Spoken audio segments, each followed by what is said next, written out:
Here's something nobody tells you about D-Day.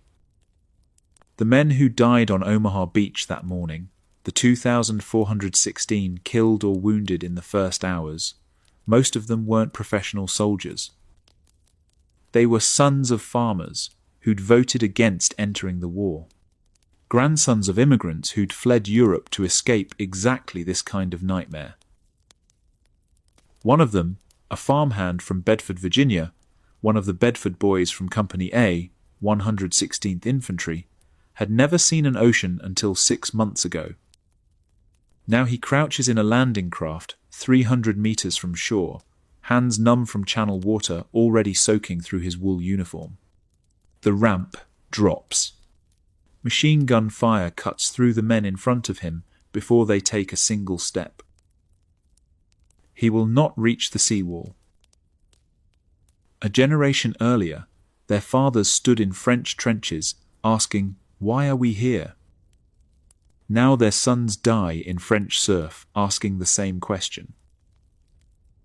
Except this time, they knew the answer. This is the story of how isolationist America became the arsenal of democracy. How "not our problem" became the only thing standing between civilization and darkness. How a nation that desperately wanted to stay home learned it couldn't hide from the world. And it starts not on Omaha Beach in 1944, but in a muddy forest called Belleau Wood in 1918, where a Marine captain named Lloyd Williams said 6 words that would define 2 generations of American warriors. Retreat? Hell, we just got here. From no man's land to atomic fire. From reluctant participant to global superpower. This is America's 31-year transformation. July 1914. Europe explodes into war. An assassin's bullet in Sarajevo sets off a chain reaction that no one can stop. Austria-Hungary declares war on Serbia. Russia mobilizes to defend Serbia. Germany declares war on Russia. France honors its alliance with Russia. Germany invades Belgium to attack France. Britain declares war on Germany. Within 6 weeks, the great powers of Europe are tearing each other apart. 3,000 miles away, across the Atlantic Ocean, America watches. President Woodrow Wilson, former professor, idealist, believer in peace, faces an impossible situation. His ambassador to France, Myron T. Herrick, sends urgent cables. Expression from our nation would have great weight in this crisis. A strong plea for delay and moderation from the President of the United States would meet with the respect and approval of Europe. Wilson makes his choice. On August 4th, he issues a proclamation of neutrality, but he goes further than that. He asks Americans to remain neutral in thought and deed. Neutral in thought. It's an impossible request. German Americans, the largest non-English speaking group in the country, sympathize with the Kaiser. Irish Americans despise Britain. Many Jews flee Russian pogroms and have no love for the Tsar. But most Americans of British descent pull for the Allies. Wilson's Secretary of State, William Jennings Bryan, 3-time presidential candidate, pacifist, famous orator, has a plan to enforce neutrality. He prohibits American banks from loaning money to any warring nation. His logic is simple. One cannot fight with an empty war chest. The policy lasts exactly 1 year. By 1915, Britain and France are running out of cash. They've been buying massive quantities of American goods, food, steel, cotton, weapons, but their gold reserves are nearly exhausted. The British government sends a quiet message to Washington. Continue the loan ban, and they cannot afford to keep buying American products. Wilson reverses course. American banks open the floodgates. Money pours across the Atlantic, hundreds of millions of dollars in loans to Britain and France. And where does that money go?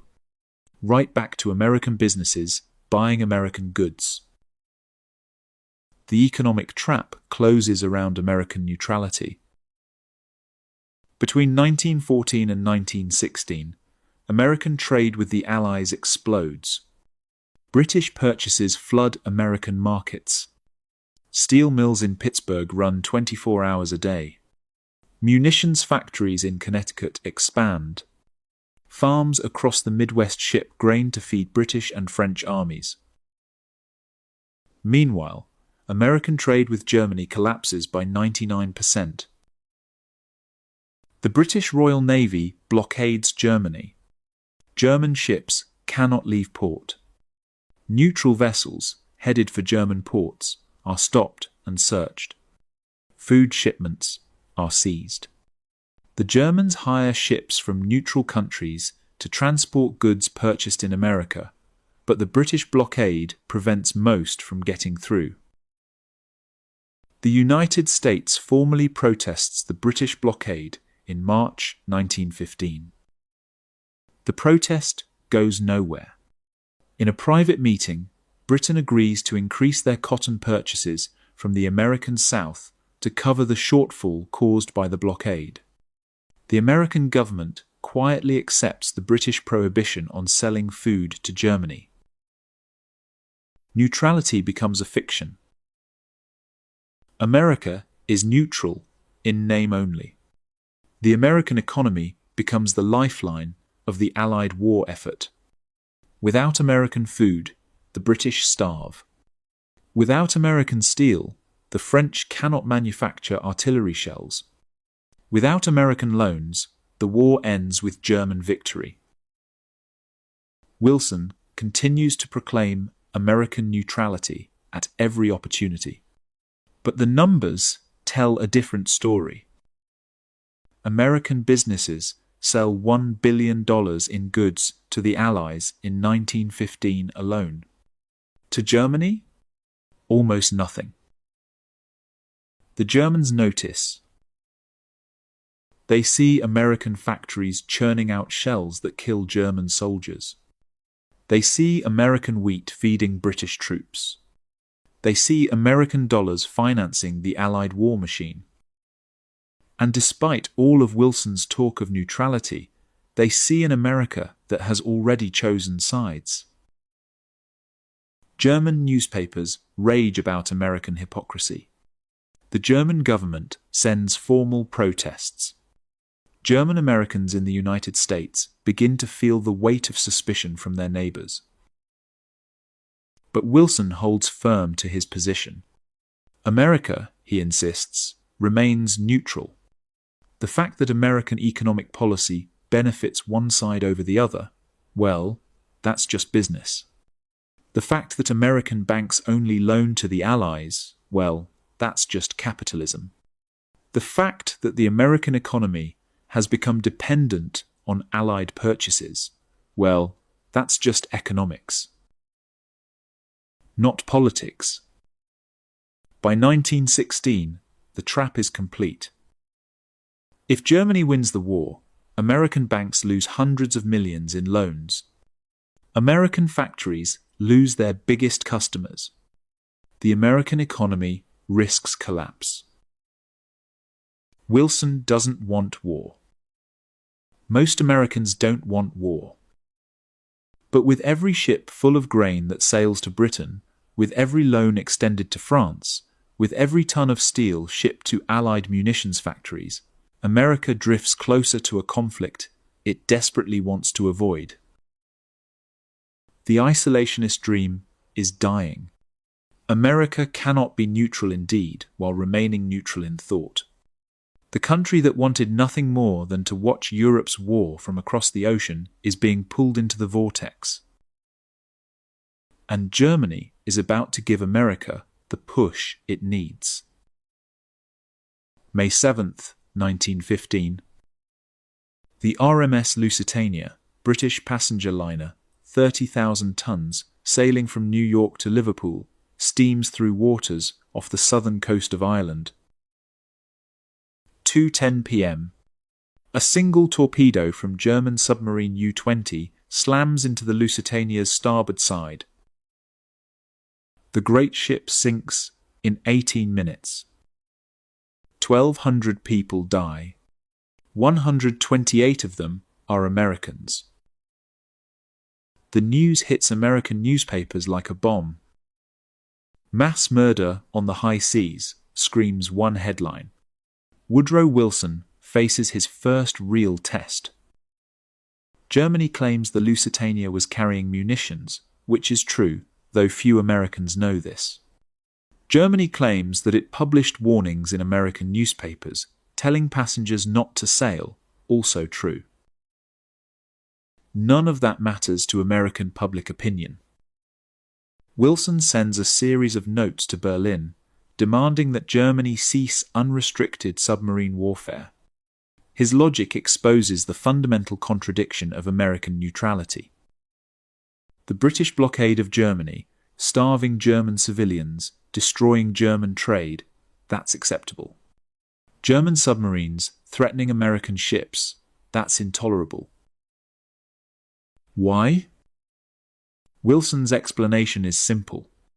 The British Navy doesn't threaten American lives in the same way German submarines do. British ships stop and search vessels. German U-boats sink them without warning. What Wilson doesn't know, what American intelligence has failed to discover, is that Germany only has 9 operational submarines. 9. The massive threat Wilson imagines is actually a handful of U-boats trying desperately to cut Britain's supply lines. But perception matters more than reality. And the perception is that German submarines are hunting Americans. The sinking of the Lusitania has another consequence, one that will poison American society for years.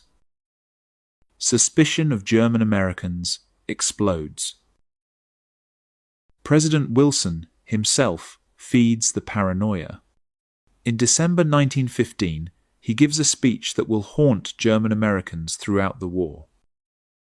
There are citizens of the United States who have poured the poison of disloyalty into the very arteries of our national life. Such creatures of passion, disloyalty, and anarchy must be crushed out. Then comes the line that cuts deepest. Any man who carries a hyphen with him carries a dagger that he is ready to plunge into the vitals of this republic when he gets ready. German Americans, the largest non-English speaking group in the United States, are now suspects in their own country. Neighbors who spoke German yesterday are enemies today. Schools stop teaching German. Orchestras stop playing Beethoven. Libraries remove German books from shelves. The violence begins. In Collinsville, Illinois, April 5, 1918, a mob drags Robert Paul Prager, a German-born coal miner, naturalized American citizen, from his home. They force him to march through town wrapped in an American flag. They make him kiss the flag. Then they hang him from a tree. 11 men are arrested. All are acquitted. The jury deliberates for 25 minutes. Across America, German Americans are beaten, fired from jobs, driven from their homes. Some are tarred and feathered. Some are shot. The paranoia touches everyone with a German name. But the violence against German Americans is nothing compared to what's coming from Germany itself. July 30th, 1916. 2:07 a.m. Black Tom Island, New York Harbor. A massive explosion tears through the night. German saboteurs have set fire to over 2 million pounds of ammunition, waiting to be shipped to Allied forces. The blast is equivalent to an earthquake measuring 5.0 on the Richter scale. Windows shatter in Times Square. The shockwave is felt in Philadelphia, 90 miles away. Shrapnel damages the Statue of Liberty. $20 million in munitions, gone in an instant. It's one of the largest non-nuclear explosions in human history. And it's sabotage. German agents operating inside the United States have just carried out the most devastating act of terrorism on American soil to date. American newspapers scream for revenge. But Wilson still resists. Still talks about neutrality. Still hopes to keep America out of Europe's war. Germany is about to make that impossible. January 1917. German military planners make a fateful decision. They will resume unrestricted submarine warfare. Every ship headed to Britain will be sunk without warning, American or not. Their calculation is cold and rational. Unrestricted submarine warfare will starve Britain into submission within 6 months. Yes, it will bring America into the war. But America's army is tiny, untrained, unprepared. By the time American troops arrive in France, Britain will have already surrendered. The math makes sense. The psychology doesn't. American ships begin sinking. American sailors die. Wilson orders American merchant vessels to be armed. He calls it armed neutrality. The Germans call it an act of war. Then comes the final straw. British intelligence intercepts a telegram from German Foreign Minister Arthur Zimmermann to the German ambassador in Mexico. The message is encrypted, but British codebreakers crack it. What they find is explosive. Germany is offering Mexico an alliance. If Mexico attacks the United States, Germany will support them. And when Germany wins the war, Mexico will recover Texas, Arizona, and New Mexico, territory lost in the Mexican-American War. The British pass the telegram to Wilson. Wilson releases it to the American press. The American public explodes in rage. Germany isn't just sinking American ships, it's trying to incite Mexico to invade American territory. The isolationist dream shatters. Neutrality becomes impossible to maintain. Wilson calls his cabinet together. He asks each member in turn, should America enter the war?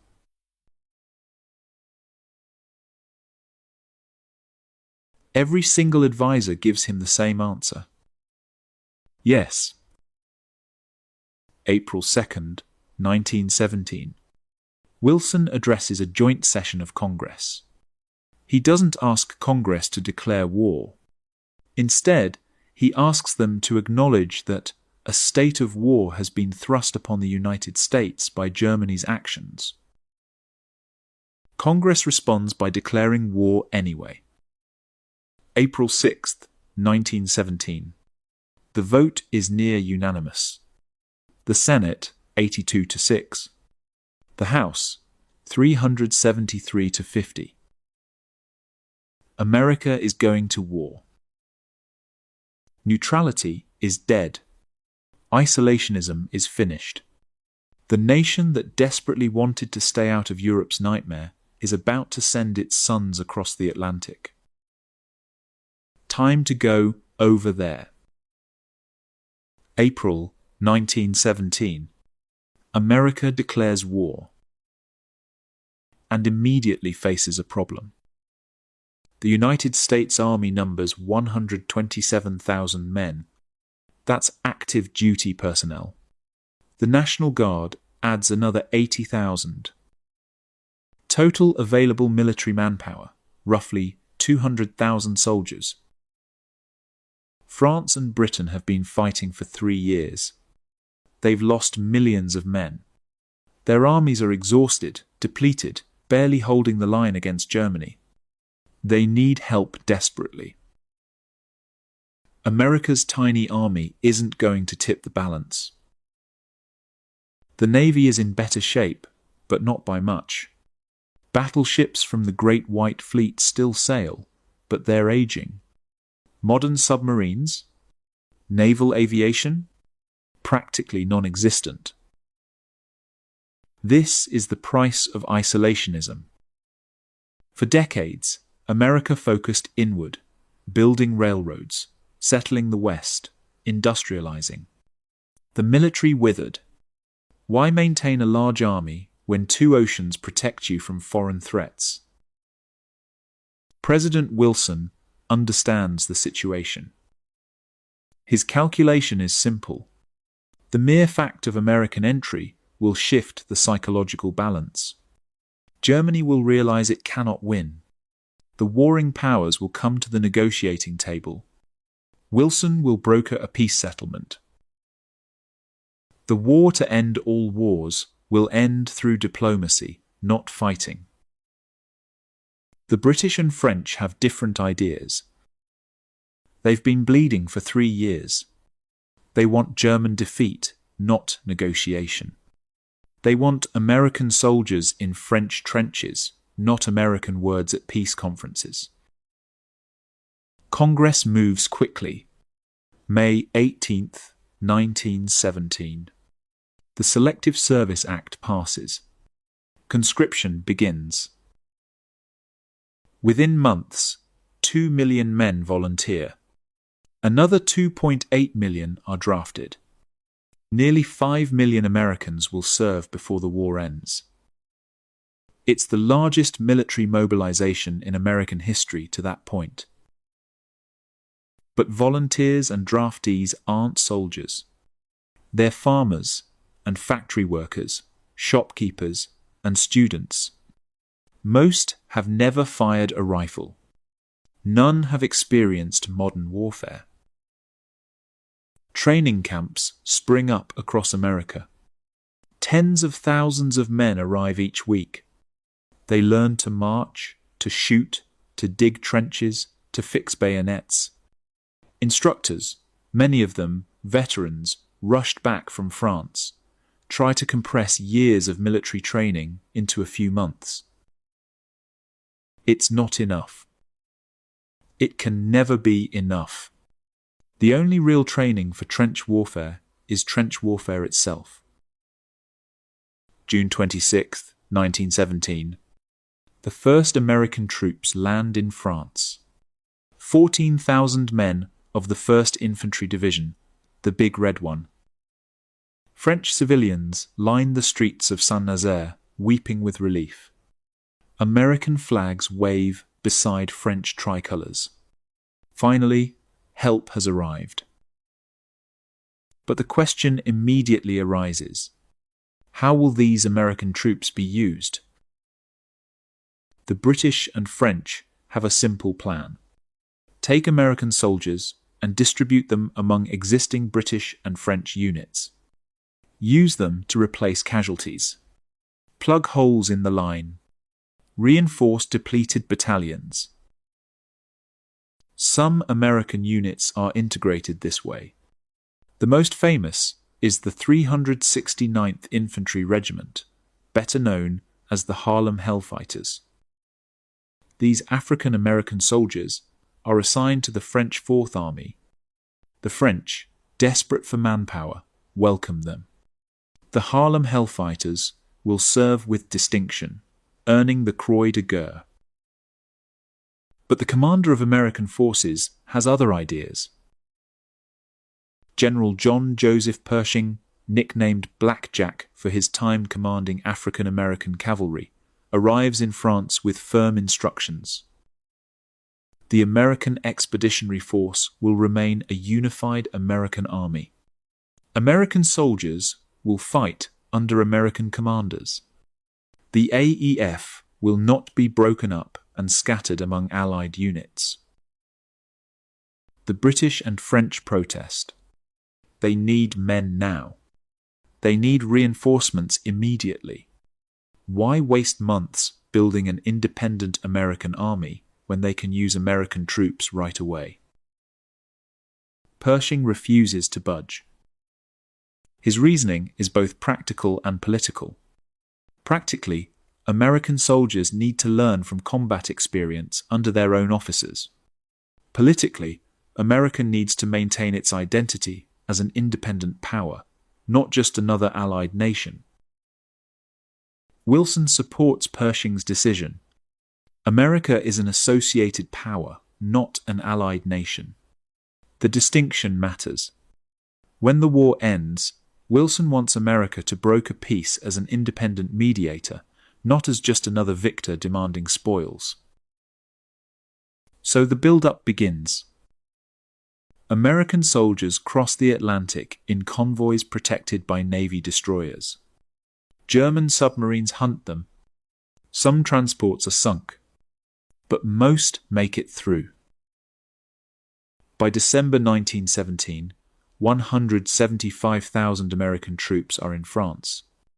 By March 1918, 300,000. By May, 650,000. The flood of American manpower grows every month. They train behind the lines.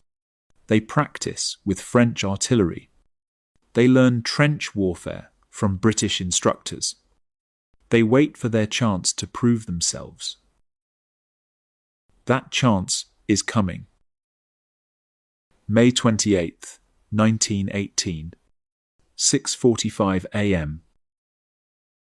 American artillery opens fire on the village of Cantigny. This is it. The first major American offensive of the war. Months of training, months of preparation, months of waiting, all leading to this moment. The objective seems simple. Cantigny is a small village held by German forces. It sits on high ground, overlooking Allied lines. German artillery spotters use the position to direct fire onto American and French positions. Take the village. Eliminate the salient. Straighten the Allied line. Simple on paper. In reality, this attack carries enormous weight. The French and British have watched American troops arrive for months. They've seen the enthusiasm, the confidence, the eagerness to fight. But they've also seen the inexperience, the lack of combat knowledge, the naive optimism of soldiers who've never faced modern warfare. Can the Americans actually fight? General John Pershing knows what's at stake. This isn't just about taking a village. This is about proving American soldiers belong on this battlefield. This is about demonstrating that months of training have created an effective fighting force. He assigns the 1st Infantry Division, the Big Red One, to lead the assault. The plan relies heavily on French support. French artillery pounds German positions. French tanks will advance alongside American infantry. French flamethrower detachments will clear German strongpoints. At 6:45, the bombardment stops. The infantry goes over the top.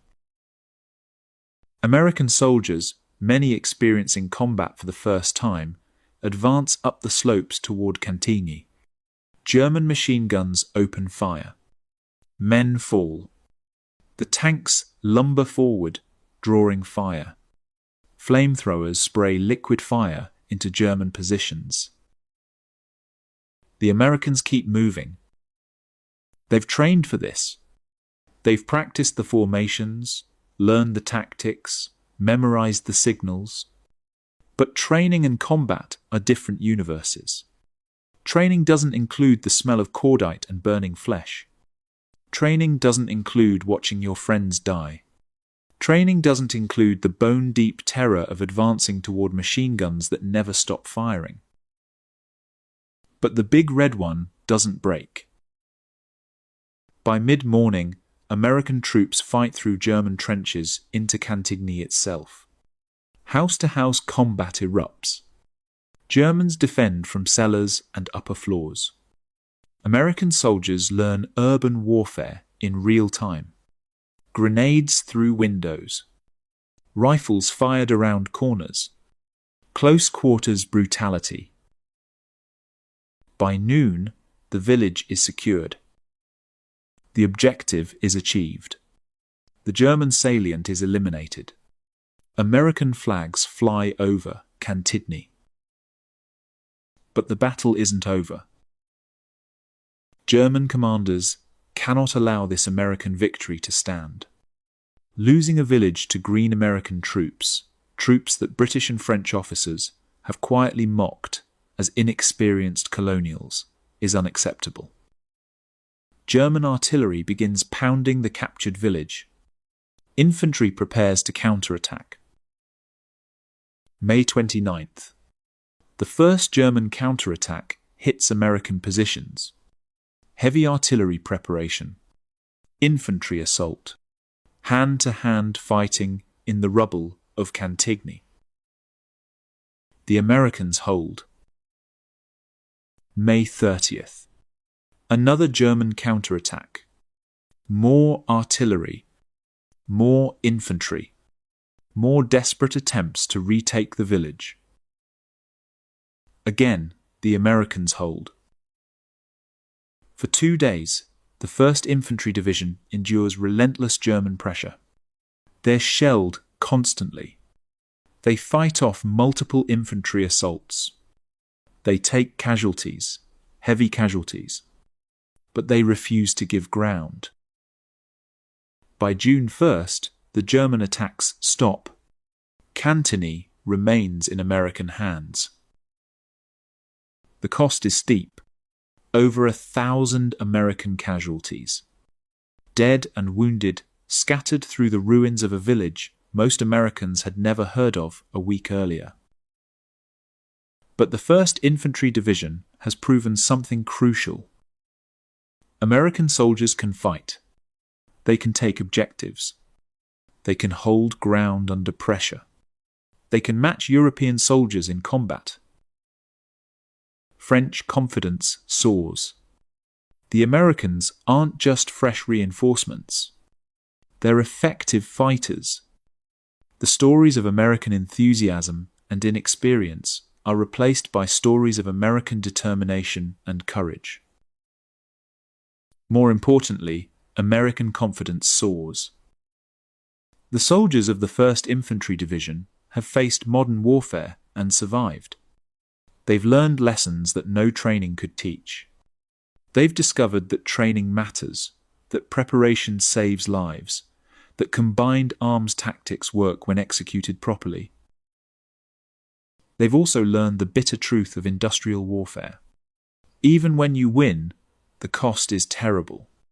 Even when you take your objective, friends die. Even when you hold ground, the losses mount. Cantigny is a victory, a real victory, but it's a small one. The French and British need more than one village captured. They need American troops in the line, fighting alongside them, helping to break the German army. General Pershing knows this. Cantigny was a test. The AEF passed. Now comes the real fight. June 1918. The German spring offensive has punched a massive hole in French lines.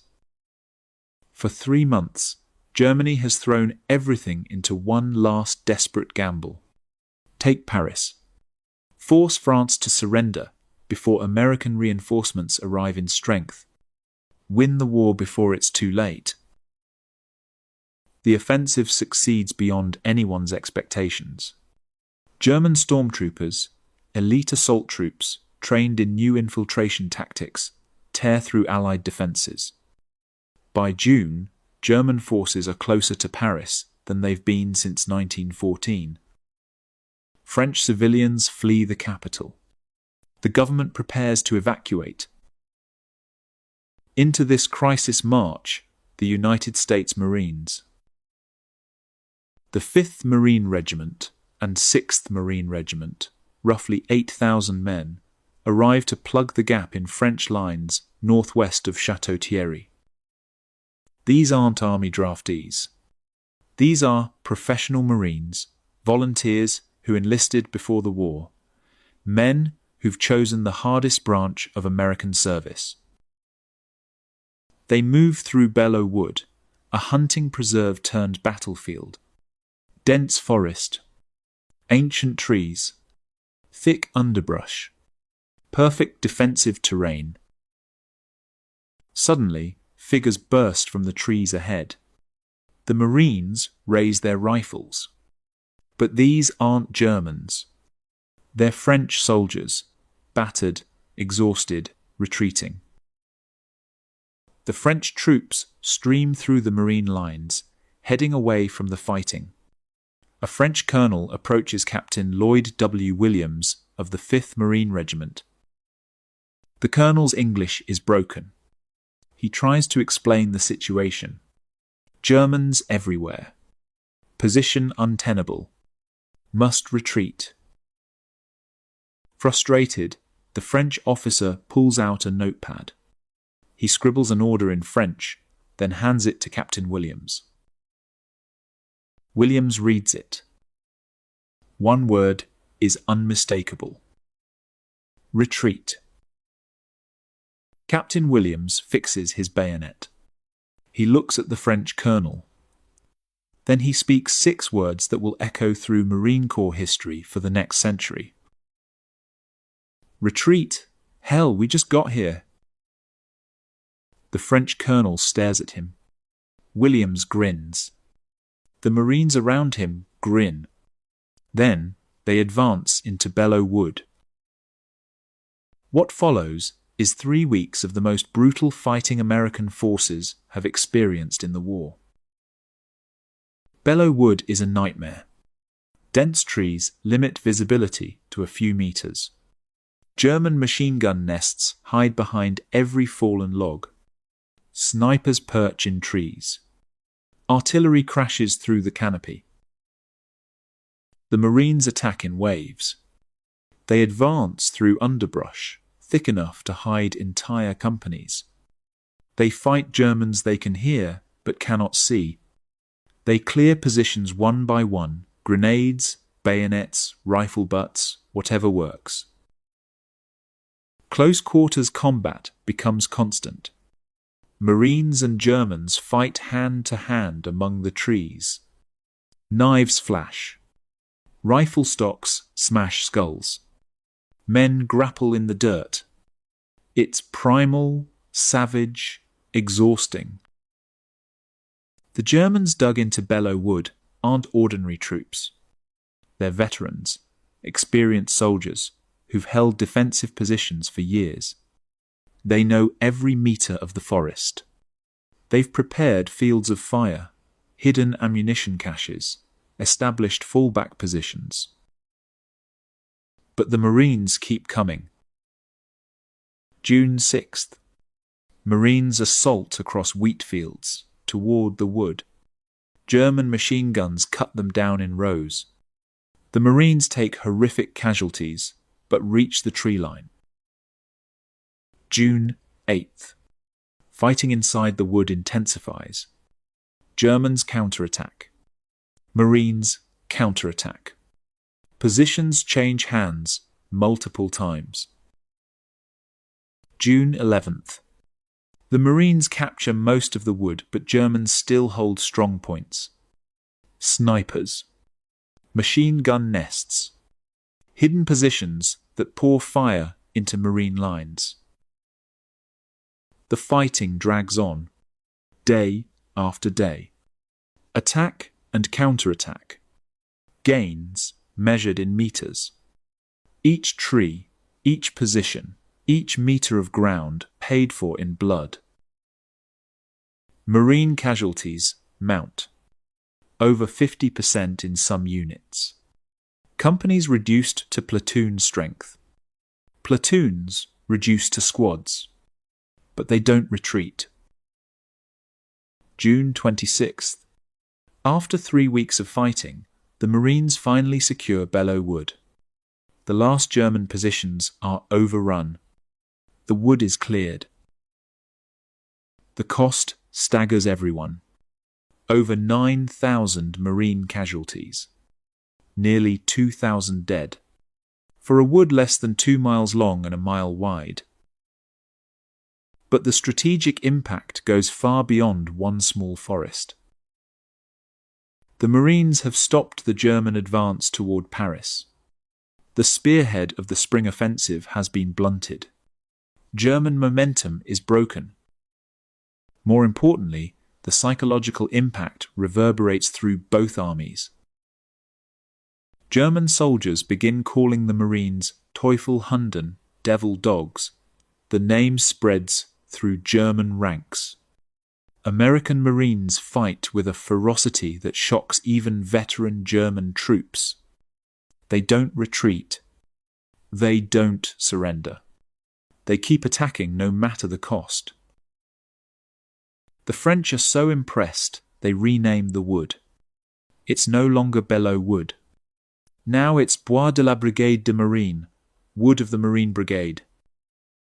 The French government awards the Croix de Guerre to the entire Marine Brigade. For the United States Marine Corps, Belleau Wood becomes sacred ground. Captain Williams' 6 words, "Retreat, hell, we just got here," become the motto of the 5th Marine Regiment. The story spreads through the Corps. It's told to every new recruit. It's painted on walls in Marine barracks. It defines what it means to be a Marine. Never retreat. Never surrender. Always attack. The legend is born in blood and mud among the trees of Belleau Wood, and it will carry the Marines through every battle they fight for the next 100 years. But for now, in June 1918, the immediate impact is clear. The German spring offensive has failed. Paris is saved. American forces have proven themselves in the hardest kind of fighting. The initiative is shifting to the Allies. General Pershing knows the moment has come. American forces are ready for a major offensive. The biggest battle in American military history is about to begin. September 26, 1918, 4 a.m. 2,700 American artillery pieces open fire simultaneously. The Meuse-Argonne offensive, the largest operation in American military history to that point, has begun.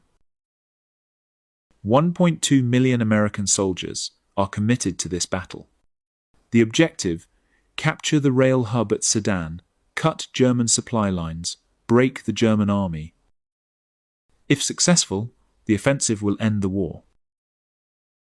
The terrain couldn't be worse. The Argonne forest is dense woodland cut by ravines. The Meuse River creates a natural barrier on the right flank. German defensive positions, built over 4 years, honeycomb the entire region. Pillboxes, bunkers, barbed wire, trenches, artillery positions, machine gun nests. The Germans call it impregnable. General Pershing knows it won't be easy, but he has advantages the Germans don't. Fresh troops, overwhelming numbers, artillery support, and, most importantly, American soldiers who haven't been ground down by 4 years of trench warfare. The artillery barrage lifts at 5:30 a.m. Infantry goes over the top. Then everything goes wrong. The Americans immediately run into problems. Many of the units assigned to lead the assault are inexperienced.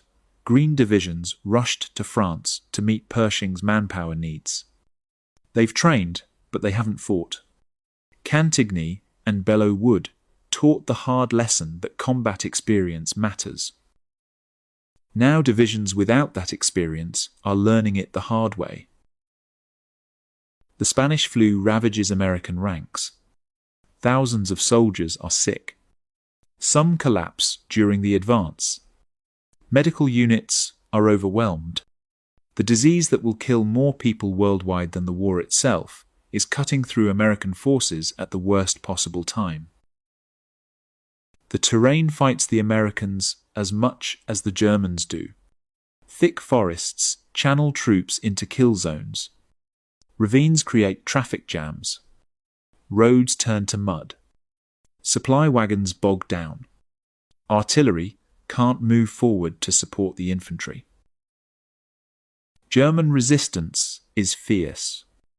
Machine gun positions hidden in the forest pour fire into American lines. German artillery, perfectly ranged on every approach, pounds American positions. Counterattacks hit American units that have advanced too far without support. By the end of September, the offensive is stalling. American casualties mount. Progress slows to meters per day. Some units are exhausted, depleted, combat ineffective. The spectre of stalemate looms.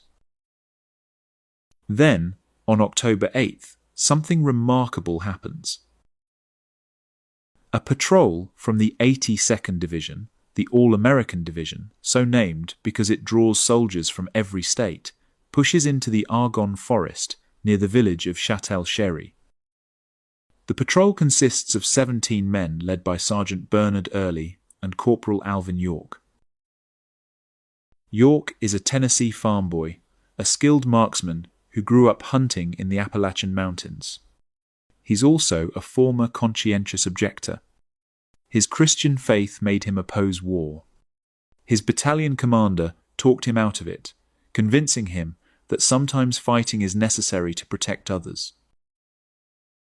The patrol encounters German machine gun positions.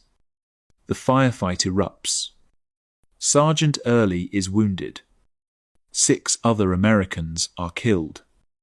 The rest hit the ground, pinned down. Corporal York finds himself in a position where he can see German machine gunners, but they can't see him.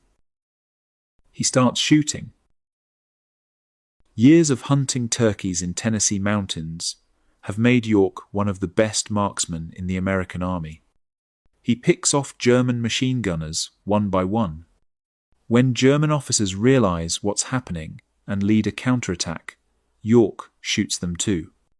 He uses his pistol the way he used to shoot turkeys, starting with the ones in back, so the ones in front don't know what's happening. German soldiers start surrendering. By the time the action is over, Corporal York has killed 25 German soldiers and captured 132. One man. By himself. Using skills learned hunting game in the Tennessee hills. His commanding officer can barely believe it. Neither can anyone else. But the German prisoners are there. The bodies are there. The evidence is overwhelming. Alvin York becomes the most decorated American soldier of World War I. He receives the Medal of Honor. The French give him the Croix de Guerre. His story spreads through American ranks, inspiring exhausted soldiers to keep fighting. But individual heroism can't break German defenses. The Meuse-Argonne offensive needs something more. The key obstacle is Côte de Châtillon, a fortified hill that anchors German defenses. Lieutenant General Robert Bullard describes it perfectly. Not a line, a net, 4 kilometers deep. Wire interlaced, knee-high in grass. Wire tangled devilishly in forests. Pillboxes in succession, one covering another. No foxhole cover for gunners here, but concrete masonry. Bits of trenches, more wire, a few light guns. Defense in depth. The 1st Infantry Division, the mighty big red one, victors of Cantigny, assaults Côte de Châtillon. They're repulsed with heavy casualties. Professional infantry, veterans of multiple battles, cannot crack the German defences. The position seems impregnable. Enter Colonel Douglas MacArthur. MacArthur commands the 42nd Division, the Rainbow Division, so named because it's a patchwork of National Guard units from 26 states. Iowa farmers fight alongside Alabama factory workers.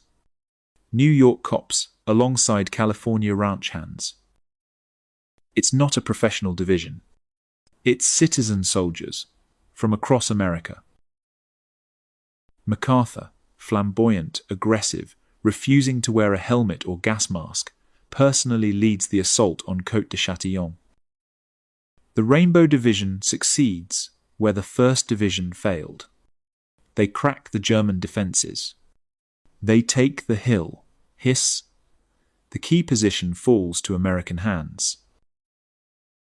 German lines begin to crumble. The breakthrough is achieved. American forces pour through the gap. The advance towards Sedan resumes. But the war ends before Sedan falls. November 11th, 1918, 11 a.m. The 11th hour of the 11th day of the 11th month. Guns fall silent across the Western Front. The armistice is signed. The war is over. American forces have been in heavy combat for 47 days. The Meuse-Argonne offensive costs 26,000 American lives. Another 95,000 are wounded. But the objective is achieved. German lines are broken.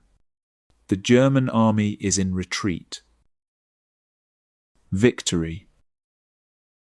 January 1919. President Woodrow Wilson arrives in Europe. Crowds line the streets of Paris, London, Rome. Millions of Europeans greet the American president as a savior, not just because American troops helped win the war, but because Wilson promises something Europe desperately wants: a just peace. Wilson brings his 14 points, a vision for post-war order that will, he believes, prevent future wars. The principles seem simple: self-determination for all peoples, end of secret diplomacy, freedom of the seas, reduction of armaments, and most importantly, a League of Nations to provide diplomatic alternatives to war. European crowds love Wilson. European leaders are more skeptical. French Prime Minister Georges Clemenceau, nicknamed the Tiger, wants one thing: German destruction.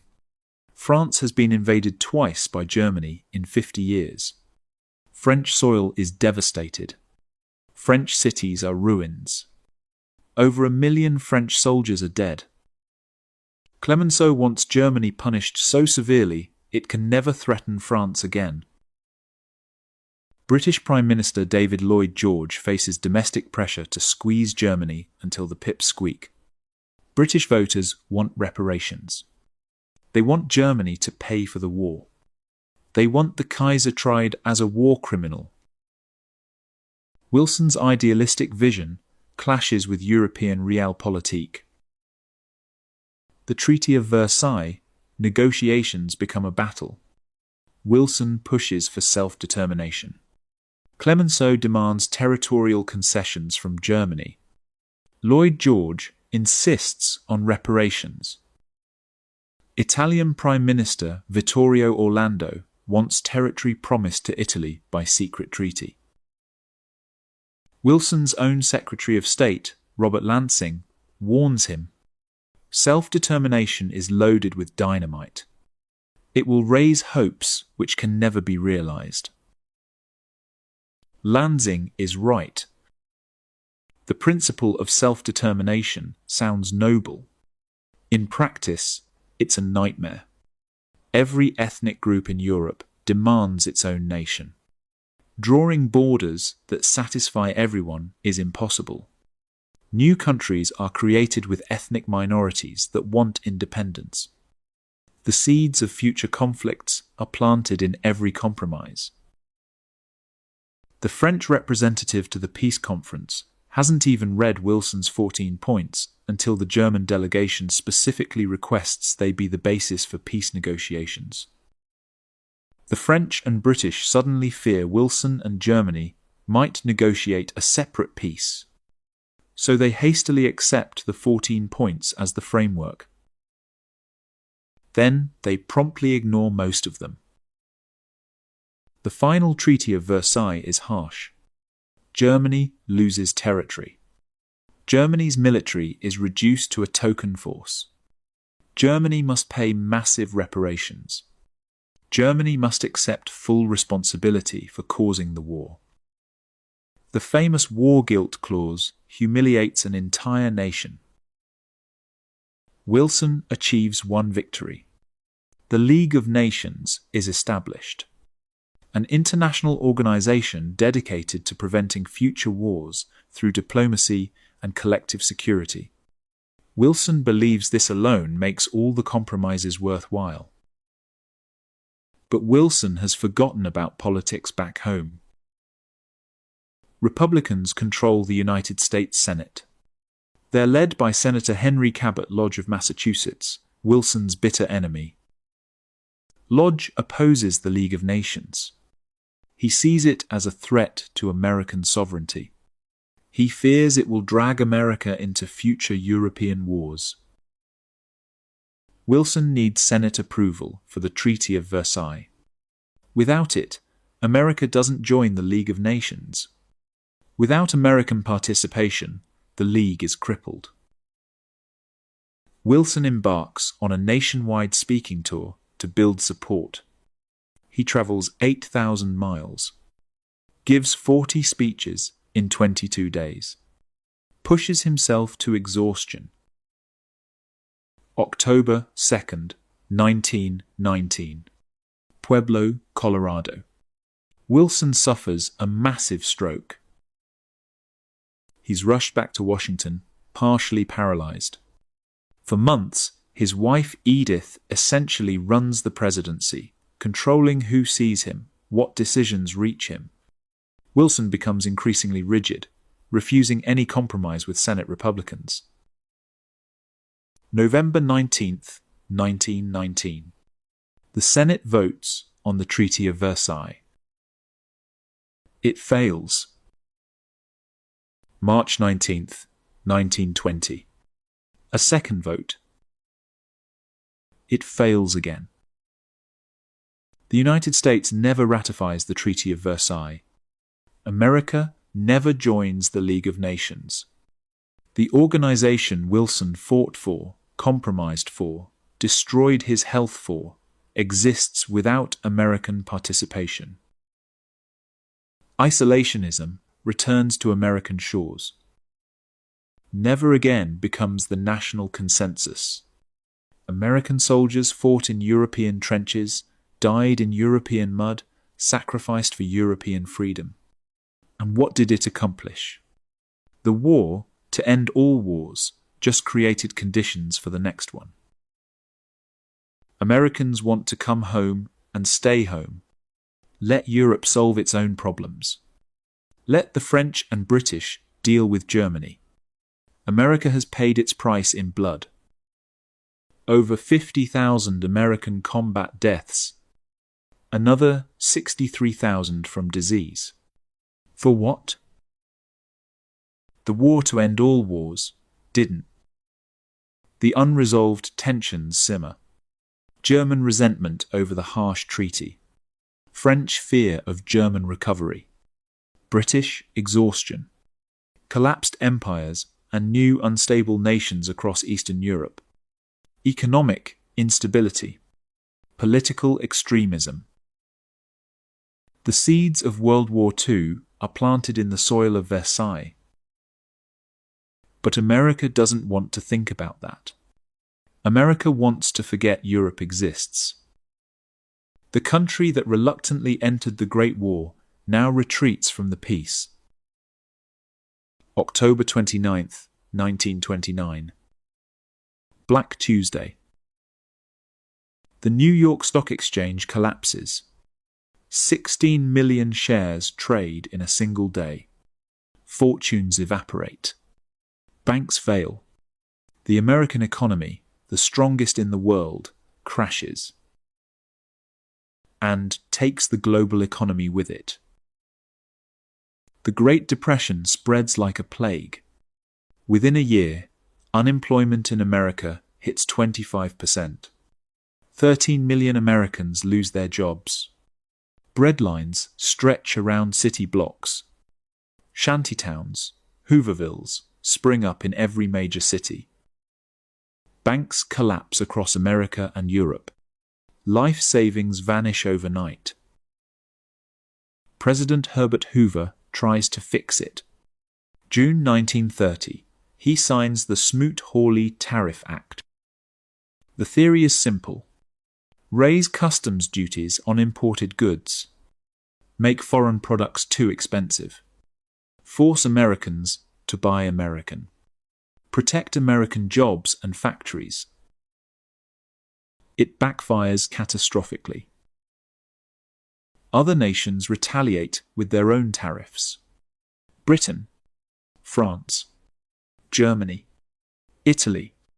Everyone slaps tariffs on everyone else. International trade doesn't just shrink, it collapses by 65%. The global economy spirals into the abyss. Banks fail faster. Unemployment rises higher. The depression deepens instead of improving. Across the American heartland, drought turns farmland into the Dust Bowl. Crops fail. Families abandon their farms and head west. March 1933. Franklin Delano Roosevelt is inaugurated president. His first inaugural address echoes through history. The only thing we have to fear is fear itself. Roosevelt launches the New Deal. Alphabet agencies spread across America. WPA, CCC, AAA, TVA. Public works programs put millions back to work. Social Security provides a safety net. Banking reforms prevent future collapses. Slowly, painfully, the American economy begins to recover. But the rest of the world is not so lucky. Economic chaos breeds political extremism. In Germany, hyperinflation and depression create conditions for Adolf Hitler's rise. January 1933, the same month as FDR's inauguration. Hitler becomes German Chancellor. In Italy, Benito Mussolini consolidates fascist power and invades Ethiopia in 1935. In Japan, militarists take control and launch a full-scale invasion of China in 1937. The Axis powers are forming across 3 continents. America watches with growing unease. But watching is all America wants to do. Isolationism hardens into dogma. The Nye Committee, investigating America's entry into World War I, issues its report in 1934. The conclusion shocks the nation. America was tricked into war by propaganda.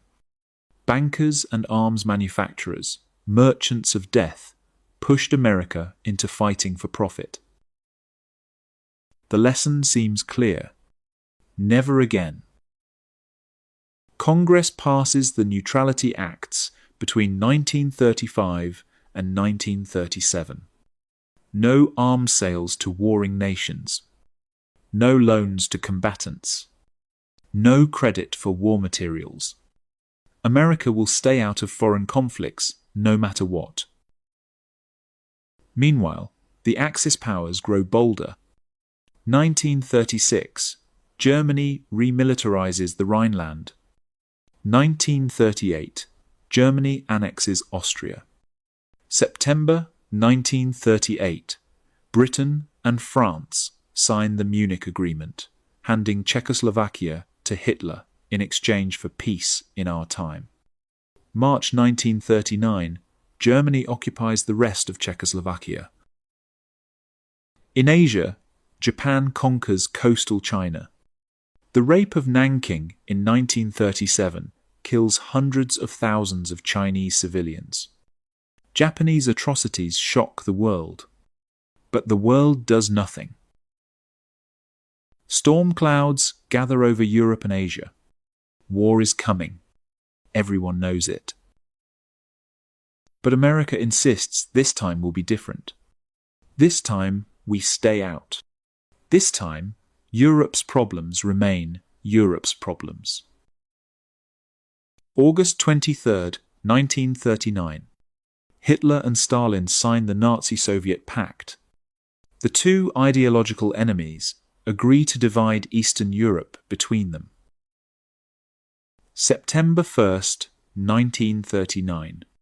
Germany invades Poland. September 3.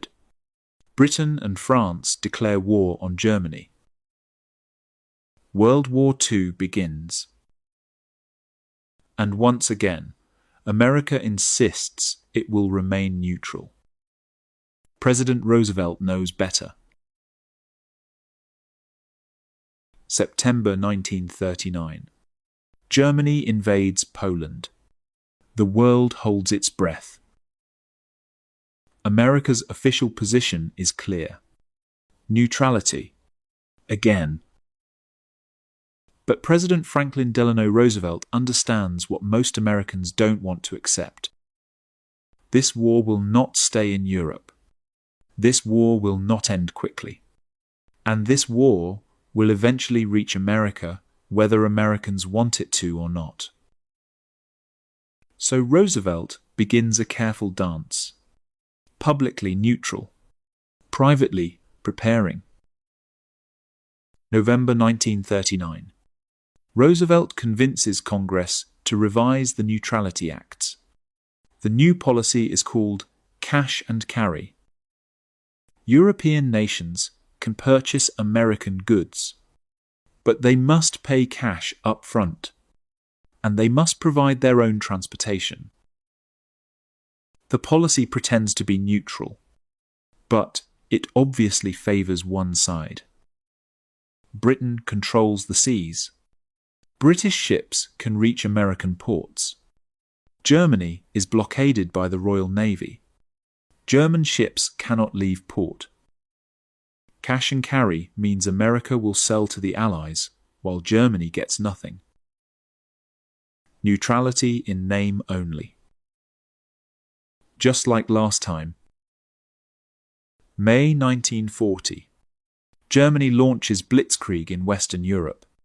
France falls in 6 weeks. British forces evacuate from Dunkirk.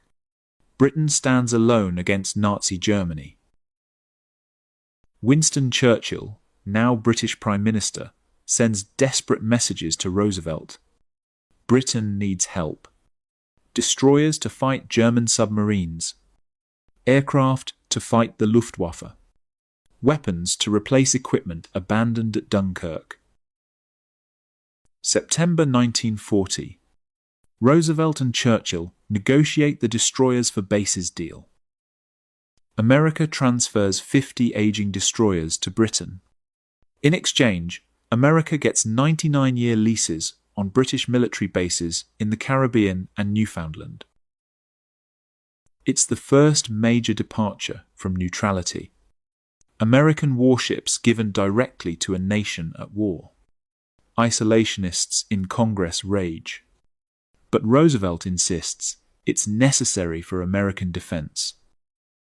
After all, America gets military bases out of the deal.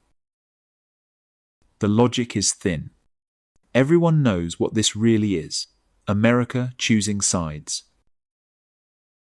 March 11, 1941. Roosevelt signs the Lend-Lease Act. This is the big one. The law allows the president to sell, transfer, or lease military equipment to any country whose defense is deemed vital to the defense of the United States. Britain doesn't have to pay cash anymore. They can borrow weapons, ships, aircraft, ammunition, everything they need to fight Hitler. The fiction of neutrality collapses completely. April 1941. Lend-Lease extends to China, fighting Japan. October 1941.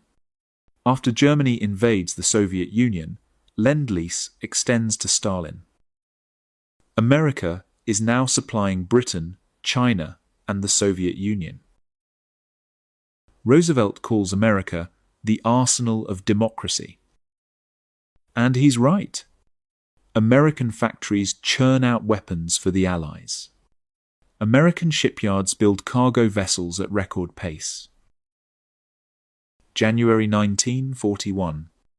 The emergency shipbuilding program begins producing Liberty ships. These standardized cargo vessels are welded instead of riveted, faster to build, cheaper to produce. Eventually, America will build 2,710 Liberty ships. One shipyard in Richmond, California, will build a complete Liberty ship in 4 days and 15 hours. The ships are crucial. Without them, supplies cannot reach Britain. Without supplies, Britain cannot fight. But sailing these ships is deadly work. German submarines, U-boats, hunt Allied convoys in wolf packs. American merchant sailors die before America even enters the war. They're not soldiers. They're civilians sailing cargo ships. But German torpedoes don't discriminate. By war's end, over 9,000 American merchant mariners will die at sea, a higher casualty rate than any branch of the military except the Marines. August 1941. Roosevelt meets Churchill secretly off the coast of Newfoundland. The two leaders draft the Atlantic Charter, 8 principles for the post-war world. No territorial expansion. Self-determination for all peoples. Economic cooperation. Freedom from fear and want. Freedom of the seas. Disarmament of aggressor nations. It's essentially an alliance. America and Britain planning the post-war world together before America is even officially at war. Meanwhile, American pressure on Japan intensifies. July 1941. Roosevelt freezes all Japanese assets in America. August 1941. America imposes an oil embargo on Japan. Japan imports 80% of its oil from America. Without American oil, Japan's war machine grinds to a halt within months. The message is clear. Get out of China. Stop the aggression. Or face economic strangulation. Japan faces an impossible choice. Abandon China, abandoning everything they've fought for since 1937. Or seize new resources, which means war with America, Britain, and the Netherlands. The Japanese military chooses war. By late 1941, America is neutral in name only. American factories arm the Allies. American ships transport supplies through submarine-infested waters. American diplomats coordinate with British and Soviet counterparts. American economic warfare strangles Japan. Everyone knows war is coming. The only questions are when and where. November 1941. Japan's strategic situation is desperate. The war in China has dragged on for 4 years with no end in sight. Japanese forces control China's coast and major cities, but cannot defeat Chinese resistance. The war consumes resources Japan doesn't have. And now, America's oil embargo threatens to strangle Japan's military within months. Japanese leaders debate their options. Diplomacy has failed. America demands Japan withdraw from China completely. That's unacceptable after 4 years of fighting and hundreds of thousands of Japanese lives lost. The military faction wins the debate. Admiral Isoroku Yamamoto, commander of the Combined Fleet, has been planning for this moment. He studied at Harvard. He served as naval attaché in Washington. He knows America's industrial power. He's warned Japanese leaders that war with America is a mistake. But if war is inevitable, Yamamoto has a plan. Strike first. Hit the US Pacific Fleet at Pearl Harbor. Destroy American aircraft carriers and battleships before they can respond. Buy 6 months to conquer the southern resource zone, oil-rich Dutch East Indies, rubber from Malaya, rice from Indochina. Fortify a defensive perimeter. Make the cost of defeating Japan so high that America negotiates peace. The plan assumes America will be too shocked, too weak, too unwilling to fight back. That assumption will prove catastrophically wrong. December 7th, 1941. 7:55 a.m. Hawaii time. The first wave of Japanese aircraft strikes Pearl Harbor. 350 aircraft from 6 carriers, Akagi, Kaga, Soryu, Hiryu, Shokaku, Zuikaku, Nakajima torpedo bombers, Aichi dive bombers, Mitsubishi fighters. They've launched from 230 miles north of Oahu. The attack achieves complete surprise. American sailors are eating breakfast, reading letters from home, enjoying a peaceful Sunday morning. Then, bombs start falling. Battleship Row becomes an inferno. USS Arizona takes a bomb through her forward magazine. The explosion lifts the 33,000-ton battleship out of the water. She sinks in 9 minutes. 1,177 men die aboard her. USS Oklahoma capsizes after taking multiple torpedo hits. 429 sailors are trapped inside as she rolls over. USS West Virginia sinks at her moorings. USS California sinks. USS Nevada tries to get underway, the only battleship to do so. Japanese pilots concentrate on her, trying to sink her in the harbor channel to block it completely. Nevada's crew beaches her deliberately to prevent that. The second wave hits at 8:54 a.m. More dive bombers. More destruction. By 10 a.m., it's over. 4 battleships sunk. 4 battleships damaged. 188 aircraft destroyed on the ground. 2,403 Americans dead. 1,178 wounded. The Japanese lose 29 aircraft, 5 midget submarines, and 65 men. It looks like a devastating Japanese victory. But Yamamoto knows better. The American aircraft carriers, Enterprise, Lexington, Saratoga, are not in port. They're at sea on training exercises. The carriers survive unscathed. And in the coming war, carriers will matter more than battleships. Even more critically, the Japanese pilots don't target Pearl Harbor's fuel storage tanks or repair facilities.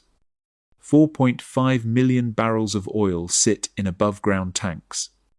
If destroyed, the Pacific Fleet would have to withdraw to the west coast. But the tanks are untouched. The dry docks and machine shops are undamaged. Pearl Harbor can continue to function as a base.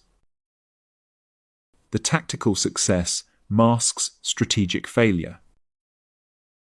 And there's one thing Yamamoto fears most. I fear all we have done is awaken a sleeping giant and fill him with a terrible resolve. Whether he actually said those exact words is debated by historians. But the sentiment is real. Yamamoto knows this attack unites America like nothing else could. He's right. The same day as Pearl Harbor, Japan attacks across the Pacific and Asia. The Philippines, Wake Island, Guam, Hong Kong, Malaya, Thailand. Simultaneous invasions coordinated across thousands of miles. In Malaya, Lieutenant General Tomoyuki Yamashita leads the 25th Army in a brilliant blitzkrieg campaign. He has 36,000 troops. British and Commonwealth forces defending Malaya number 88,000. Doesn't matter. Yamashita uses speed, surprise, and aggression to overwhelm superior numbers. In 70 days, he conquers the entire peninsula. February 15, 1942, Singapore falls. 85,000 British and Commonwealth troops surrender. Churchill calls it the worst disaster in British military history. Japan's offensive succeeds beyond all expectations. Within 6 months, Japan controls an empire stretching from Burma to the Solomon Islands. The southern resource zone is secured. Oil from the Dutch East Indies, rubber from Malaya, rice from Indochina. Everything Japan needs to sustain the war. But the American response is not what Japan expected. December 8, 1941. President Roosevelt addresses Congress. Yesterday, December 7th, 1941, a date which will live in infamy, the United States of America was suddenly and deliberately attacked by naval and air forces of the Empire of Japan. He asks Congress to declare war. The vote is near unanimous. 482 to 1. The single dissenting vote comes from Representative Jeanette Rankin of Montana, a pacifist who also voted against entering World War I. December 11th. Germany and Italy declare war on the United States. Hitler honors the tripartite pact. He doesn't have to. The pact only obligates mutual defense if one member is attacked. Japan attacked America, not the other way around. But Hitler declares war anyway. Perhaps he believes Germany will defeat the Soviet Union before America can make a difference. Perhaps he's convinced America is weak and won't fight effectively. Whatever his reasoning, Hitler just made the worst strategic decision of his life. America is now at war on 2 fronts, Europe and the Pacific. The two-ocean war has begun. Isolationism dies overnight. The America First movement collapses. Pearl Harbor rage galvanizes the nation. Recruiting stations are flooded with volunteers. Remember Pearl Harbor becomes the battle cry. The sleeping giant is awake, and it's filled with terrible resolve. December 1941. America is at war, and completely unprepared. The reality is sobering. The United States military has fewer than 1,000 combat-ready modern fighter aircraft. The Navy, though growing, has suffered devastating losses at Pearl Harbor. The Army is small, undertrained, and equipped with weapons that in some cases date back to World War I. America faces enemies on two oceans simultaneously. Germany controls continental Europe, from France to the Soviet border. Japan controls the Western Pacific and much of coastal Asia. Both possess battle-hardened armies with years of combat experience. President Roosevelt's response is characteristically bold. He announces production targets that sound impossible. 60,000 aircraft in 1942, 45,000 tanks, 20,000 anti-aircraft guns, 500,000 machine guns. Military and industrial leaders think he's lost his mind. The numbers are fantasy. They're wrong. The War Production Board is established under Donald Nelson. Its mission is simple: convert American civilian industry to war production. Every factory, every plant, every assembly line must contribute to the war effort. The conversion happens with stunning speed. Ford Motor Company builds Willow Run, a mile-long factory that produces B-24 Liberator bombers. At peak production, one complete bomber rolls off the line every 63 minutes. Henry Ford proves you can mass-produce aircraft the same way you mass-produce automobiles. General Motors stops making cars and starts making tanks, aircraft engines, and trucks. Chrysler builds tanks. Studebaker builds military trucks. Even Lionel, famous for toy trains, converts to producing compasses and nautical equipment. The results stagger the world. Roosevelt's 1942 targets are not only met but exceeded. By war's end, America produces over 300,000 aircraft, 86,000 tanks, 2 million trucks, 12,000 ships, 41 billion rounds of ammunition. America outproduces Germany, Japan, and Italy combined. The strategy is simple: bury the enemy in equipment. But equipment needs people to use it. The selective service expands dramatically. Training camps spring up across America. Young men from every state, every background, every walk of life are drafted, trained, and shipped overseas. By war's end, 16 million Americans will serve in uniform, the largest military mobilization in US history. The home front transforms. Women flood into factories. 6 million women who'd never worked outside the home take jobs in shipyards, aircraft plants, munitions factories. Rosie the Riveter becomes the symbol of this transformation. Women weld steel, assemble aircraft, build tanks, manufacture ammunition. They prove they can do men's work as well as any man. It's a social revolution disguised as patriotic duty. African Americans also enter the industrial workforce in massive numbers. The Great Migration accelerates as black workers move from southern farms to northern factories. They face discrimination and segregation, but gain economic opportunities previously denied. The seeds of the civil rights movement are planted in wartime factories. The entire nation mobilizes. Rationing begins. Gasoline, rubber, meat, sugar, coffee, butter. Americans accept shortages as their contribution to the war effort. Victory gardens spring up in backyards across America. At peak, these gardens produce 40% of the nation's vegetables. Scrap drives collect metal, rubber, and paper for recycling. Children collect tin cans. Housewives save bacon grease for munitions production. Every little bit helps. War bonds finance the effort.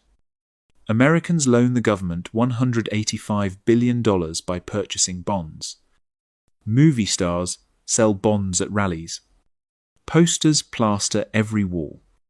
Buy bonds, back the attack. Propaganda is everywhere. Movies, posters, radio shows, comic books all reinforce the message. We're fighting for freedom. We're fighting for democracy. We're fighting to protect our way of life. The enemy is demonized, especially the Japanese. That demonization has dark consequences. February 19, 1942. President Roosevelt signs Executive Order 9066. 120,000 Japanese Americans, most of them U.S. citizens, are forcibly removed from their homes on the West Coast. They're sent to internment camps in the interior. Families lose everything: homes, businesses, property, all confiscated. It's the greatest violation of civil liberties in modern American history. Based purely on race and paranoia, no Japanese American is ever charged with espionage or sabotage. The threat they supposedly pose never materializes. But families spend years behind barbed wire in camps in the desert. America won't acknowledge this injustice for decades. Meanwhile, the industrial mobilization continues. Stalin will later admit the Soviet Union could not have defeated Germany without American production. Lend-Lease sends the Soviets 14,000 aircraft, 7,000 tanks, 375,000 trucks. Britain receives similar quantities. China receives military supplies. America truly becomes the arsenal of democracy. By mid-1942, American forces are deploying globally. Troops in Britain preparing for eventual invasion of Europe. Forces in Australia preparing to fight in the Pacific. The build-up is massive. But deploying forces and winning battles are different things. The American military needs to learn how to fight, and learning means losing. The hard lessons are coming. The first 6 months after Pearl Harbor are disasters for the Allies. Japan seems unstoppable. Singapore falls. The Philippines fall. Burma falls. The Dutch East Indies fall. Wake Island falls after a heroic defense. Guam falls. The Japanese Empire expands at breathtaking speed. America desperately needs a victory, any victory, to boost morale. April 18, 1942. Lieutenant Colonel Jimmy Doolittle provides it. 16 B-25 Mitchell bombers launch from the aircraft carrier USS Hornet. They're 800 miles from Japan, far beyond normal carrier aircraft range. But B-25s aren't carrier aircraft. They're twin-engine medium bombers designed for land bases. The fact they can take off from a carrier, barely, is itself remarkable. The bombers hit Tokyo, Yokohama, Nagoya, and Kobe. Physical damage is minimal, but the psychological impact is enormous. Japan's home islands aren't safe. American bombers can reach Tokyo. The emperor himself is vulnerable. Japanese military leaders are humiliated. They're forced to keep aircraft home for defense instead of sending them to frontline combat. American morale soars. We can hit back. But strategic victories require more than morale. May 4 through 8, 1942. The Battle of the Coral Sea. Japan plans to capture Port Moresby in New Guinea. From there, Japanese bombers could strike Australia. American codebreakers intercept the plan. 2 American carriers, Lexington and Yorktown, sail to intercept. The battle makes history. It's the first naval engagement where opposing ships never see each other. Aircraft do all the fighting. Carriers launch strikes at each other from over 100 miles away. It's a new kind of naval warfare. The tactical result is roughly a draw. America loses the carrier Lexington. Japan loses the light carrier Shoho. Both sides suffer damage. But strategically, it's an American victory. The Japanese invasion fleet turns back. Port Moresby is saved. Australia is no longer threatened. For the first time, a Japanese advance has been stopped. Meanwhile, in the Philippines, American and Filipino forces make their last stand. April 9, 1942. 76,000 American and Filipino troops on Bataan Peninsula surrender to Japan. It's the largest surrender in American military history. What follows becomes one of the war's greatest atrocities. The Bataan Death March. Japanese forces march the prisoners 65 miles to prison camps. No food. No water. Tropical heat. Men who fall are bayoneted or shot. Men who ask for water are beaten. The sick and wounded are murdered. Between 5,000 and 11,000 prisoners die during the march. Thousands more die in the camps. The atrocity hardens American resolve. Remember Bataan joins Remember Pearl Harbor as a rallying cry. But the turning point is coming. June 4 through 7, 1942. The Battle of Midway. American codebreakers have cracked Japanese naval codes. They know Japan plans to attack Midway Island. Admiral Chester Nimitz sets an ambush. 3 American carriers, Enterprise, Hornet, and the damaged Yorktown, wait north of Midway. June 4. Japanese carriers launch strikes against Midway Island. American torpedo bombers attack the Japanese fleet first. It's a massacre. Japanese fighters and anti-aircraft fire shoot down almost every American torpedo plane. The attacks accomplish almost nothing. But they pull Japanese fighters down to low altitude.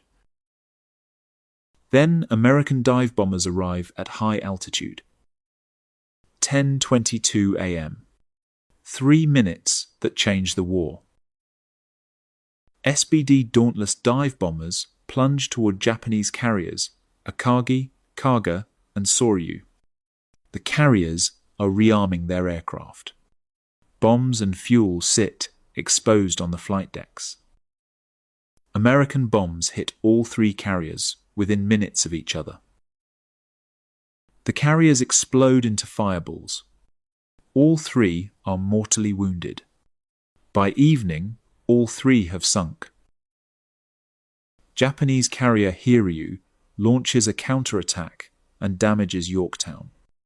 But American dive bombers find Hiryu and destroy her too. By June 5, all 4 Japanese fleet carriers are at the bottom of the Pacific. Japan has lost its offensive capability. The carriers cannot be replaced quickly. The trained pilots cannot be replaced at all. Japan will spend the rest of the war on the defensive. Admiral Yamamoto orders a withdrawal. The momentum has shifted. August 1942. American forces land on Guadalcanal in the Solomon Islands. It's the first American offensive operation in the Pacific. 6 months of brutal jungle warfare follow. Fighting on land, at sea, and in the air simultaneously. Both sides suffer heavy casualties. But by February 1943, the island is secured. The island hopping strategy is born.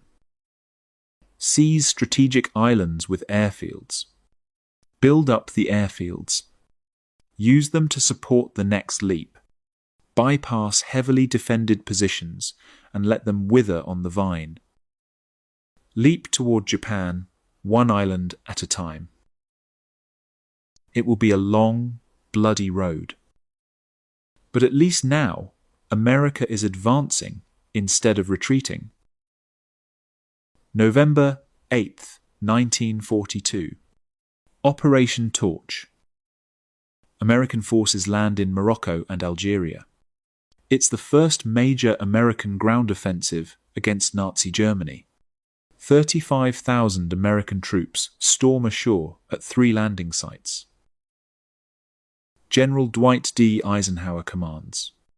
It's his first time leading an operation this large. He's never commanded troops in combat before.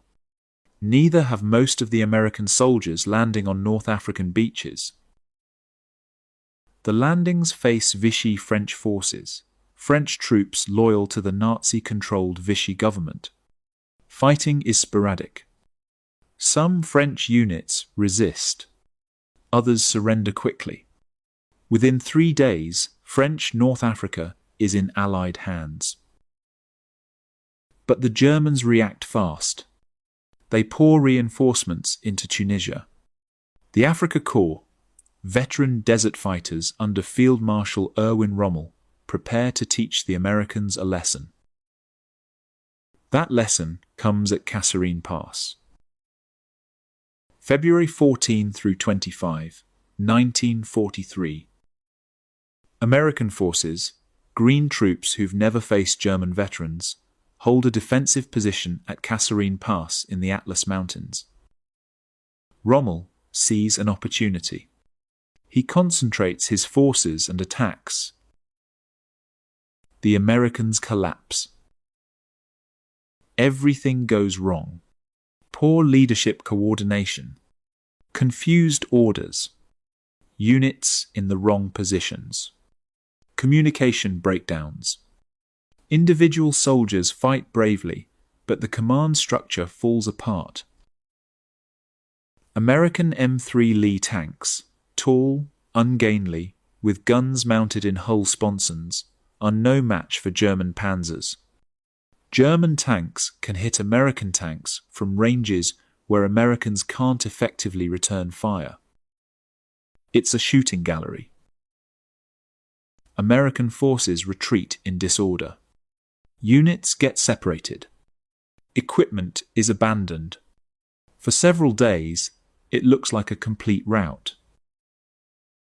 American casualties exceed 6,000. It's humiliating. Newspapers back home report the defeat. Americans wonder if their soldiers can fight Europeans at all. But the defeat teaches crucial lessons. Never underestimate the enemy. Combat experience matters. Equipment matters. Leadership matters. Combined arms coordination matters. The American military learns fast or dies. Major General Lloyd Fredendall, the commander who mishandled the defense, is relieved. Major General George S. Patton takes command of American forces in North Africa. Patton immediately imposes strict discipline, better training, and aggressive tactics. The Americans adapt. They study German tactics. They improve coordination with British forces. They learn how to fight in the desert. March through May 1943. Allied forces trap Axis forces in northeastern Tunisia. The British 8th Army pushes from the east. American and British forces push from the west. German and Italian troops have nowhere to run. May 13, 1943. Axis forces in North Africa surrender. 275,000 German and Italian soldiers become prisoners. It's a larger surrender than Stalingrad. The Afrika Korps, Hitler's elite desert force, no longer exists. North Africa is cleared. American forces have proven they can fight and win. The Kasserine Pass defeat is avenged. Lessons learned in blood are applied. The American military is growing up fast. Eisenhower emerges as a capable supreme commander.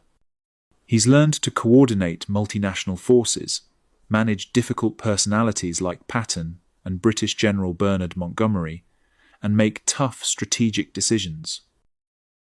Those skills will prove essential for what comes next. The Mediterranean is now open. Sicily lies across the water. Beyond Sicily, Italy. Beyond Italy, France. The road to Berlin runs through Europe, and American forces are ready to march.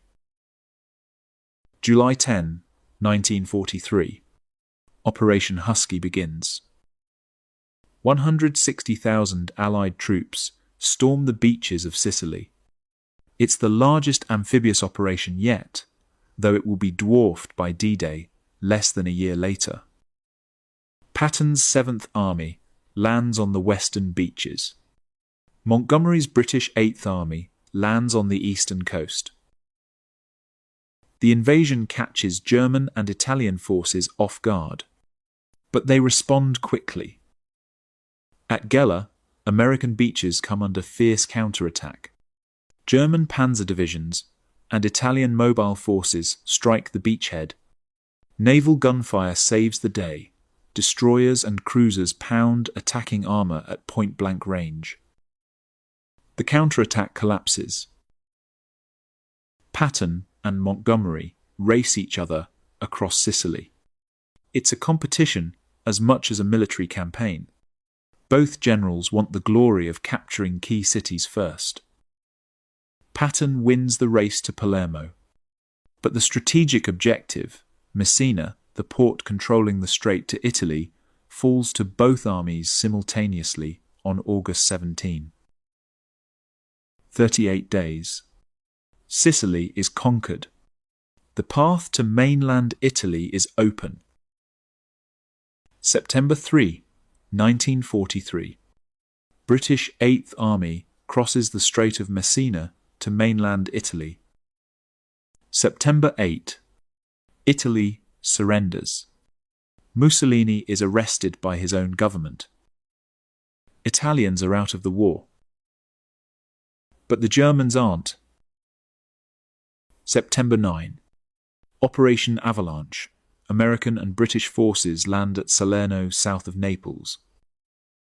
German forces are waiting. They nearly push the invasion back into the sea. Only massive naval bombardment and rushed reinforcements save the beachhead. German Field Marshal Albert Kesselring fights a masterful defensive campaign. He turns Italy's mountainous terrain into a fortress. Every river becomes a defensive line. Every mountain a strong point. American and British forces advance meter by meter through some of the worst terrain imaginable. January 22, 1944. Operation Shingle, amphibious landing at Anzio behind German lines. The goal is to bypass German defences and threaten Rome.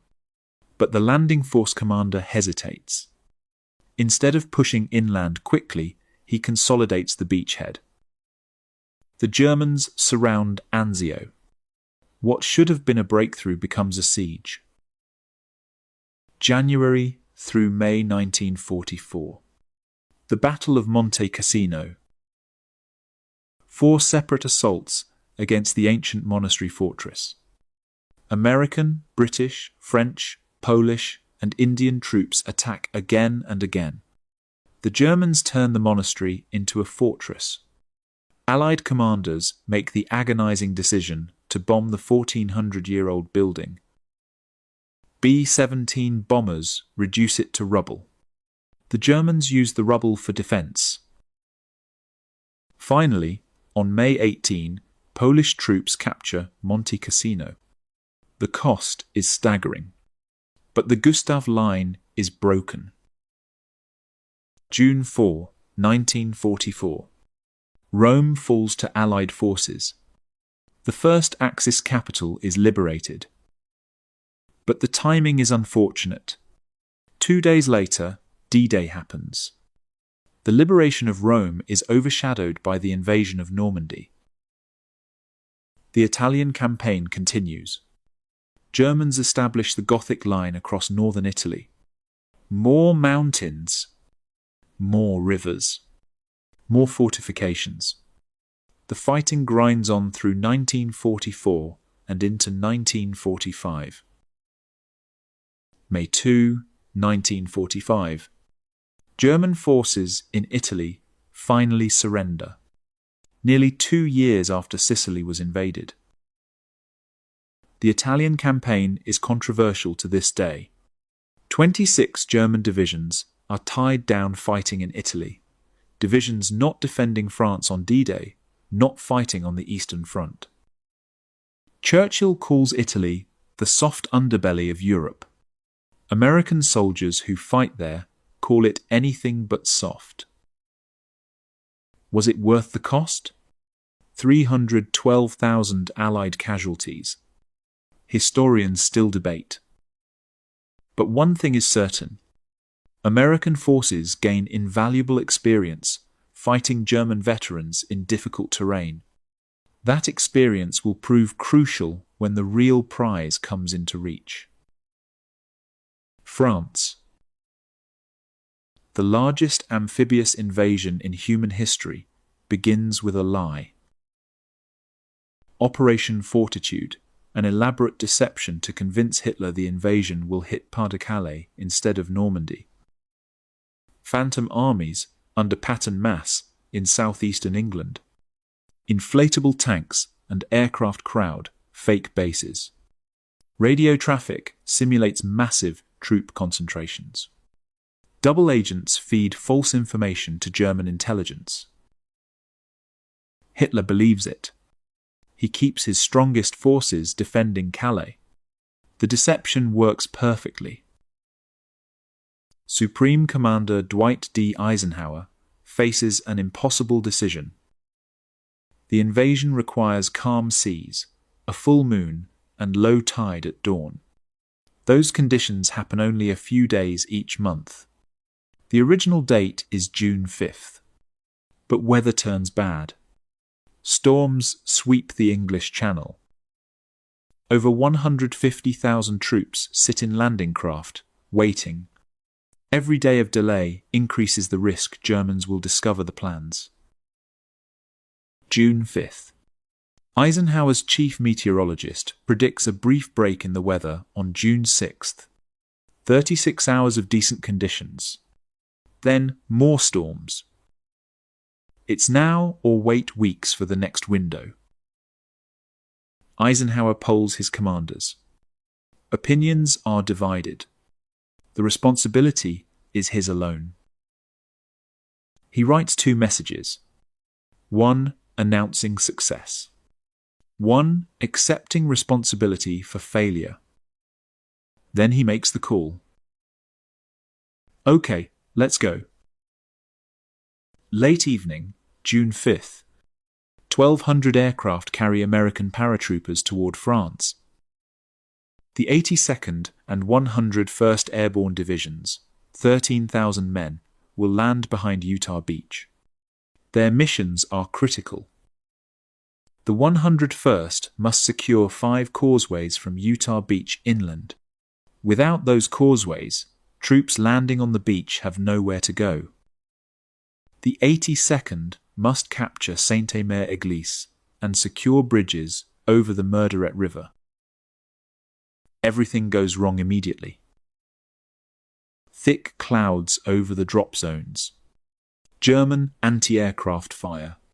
Pilots take evasive action.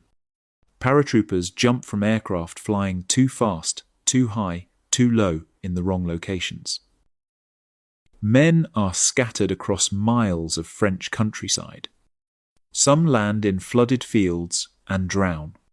Some land in trees and are shot before they can cut themselves free. Some land directly on German positions. But some land in the right places.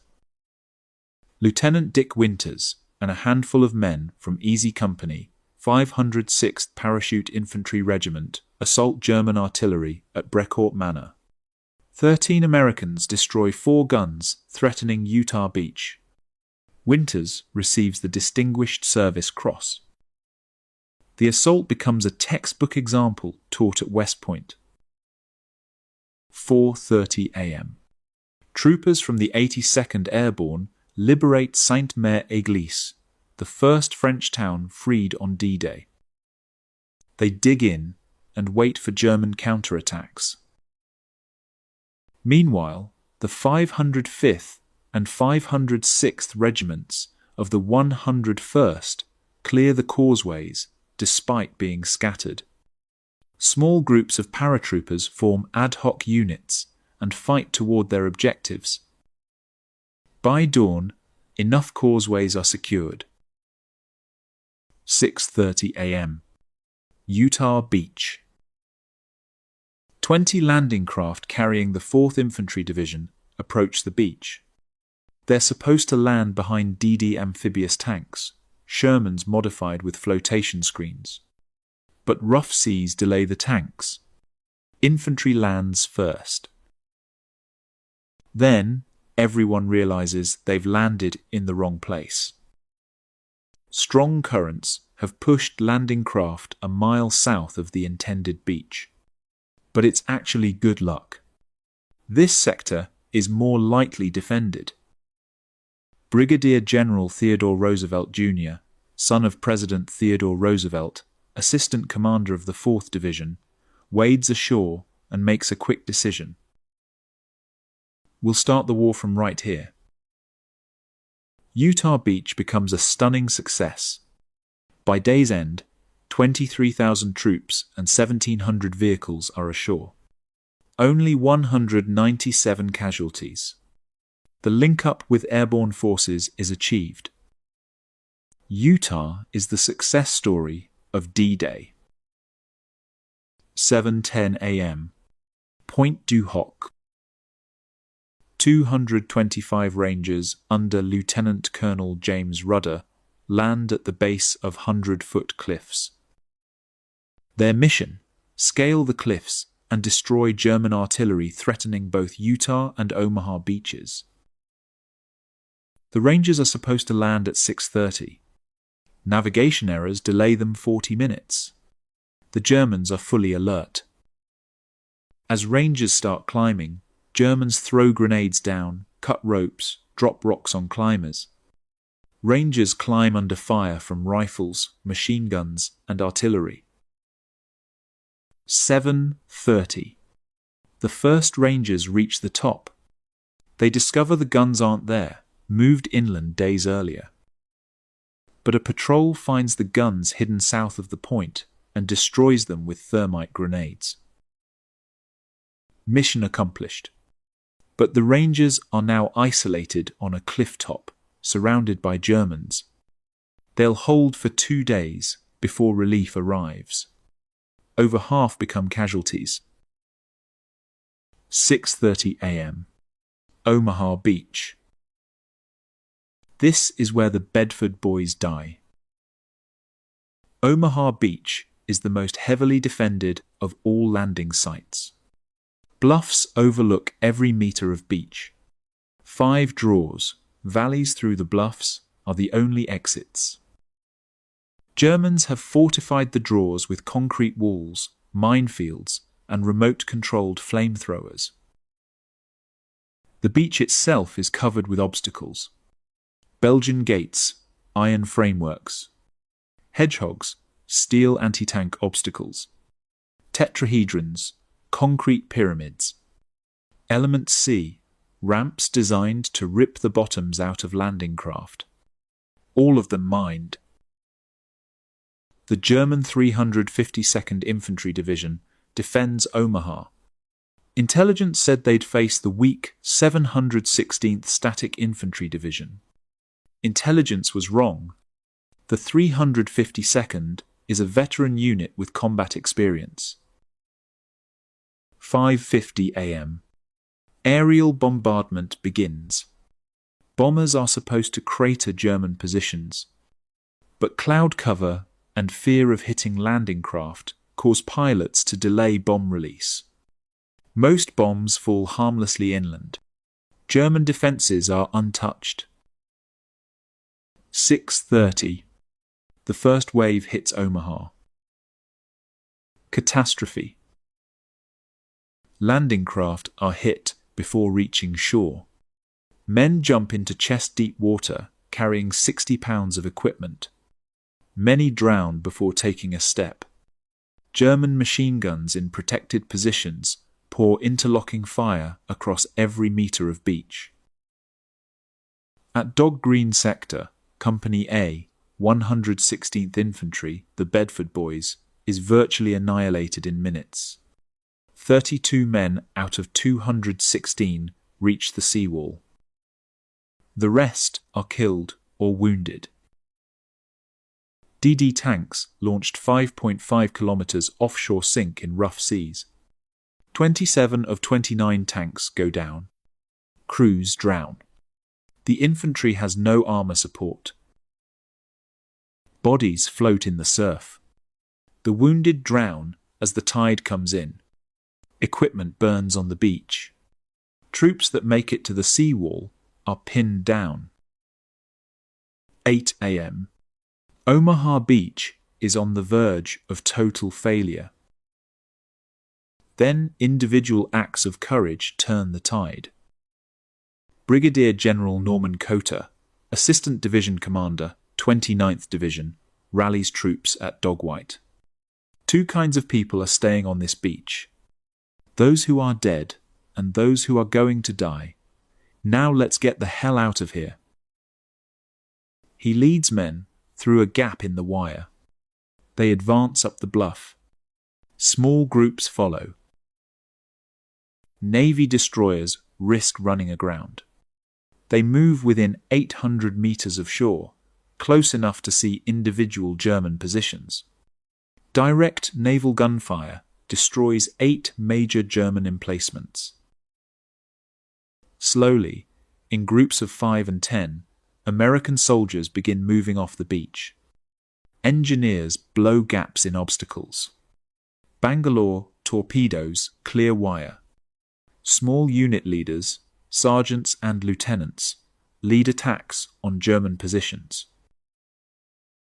By afternoon, Americans control the bluffs. The draws are opening. Reinforcements pour through. By nightfall, Omaha is secured, barely.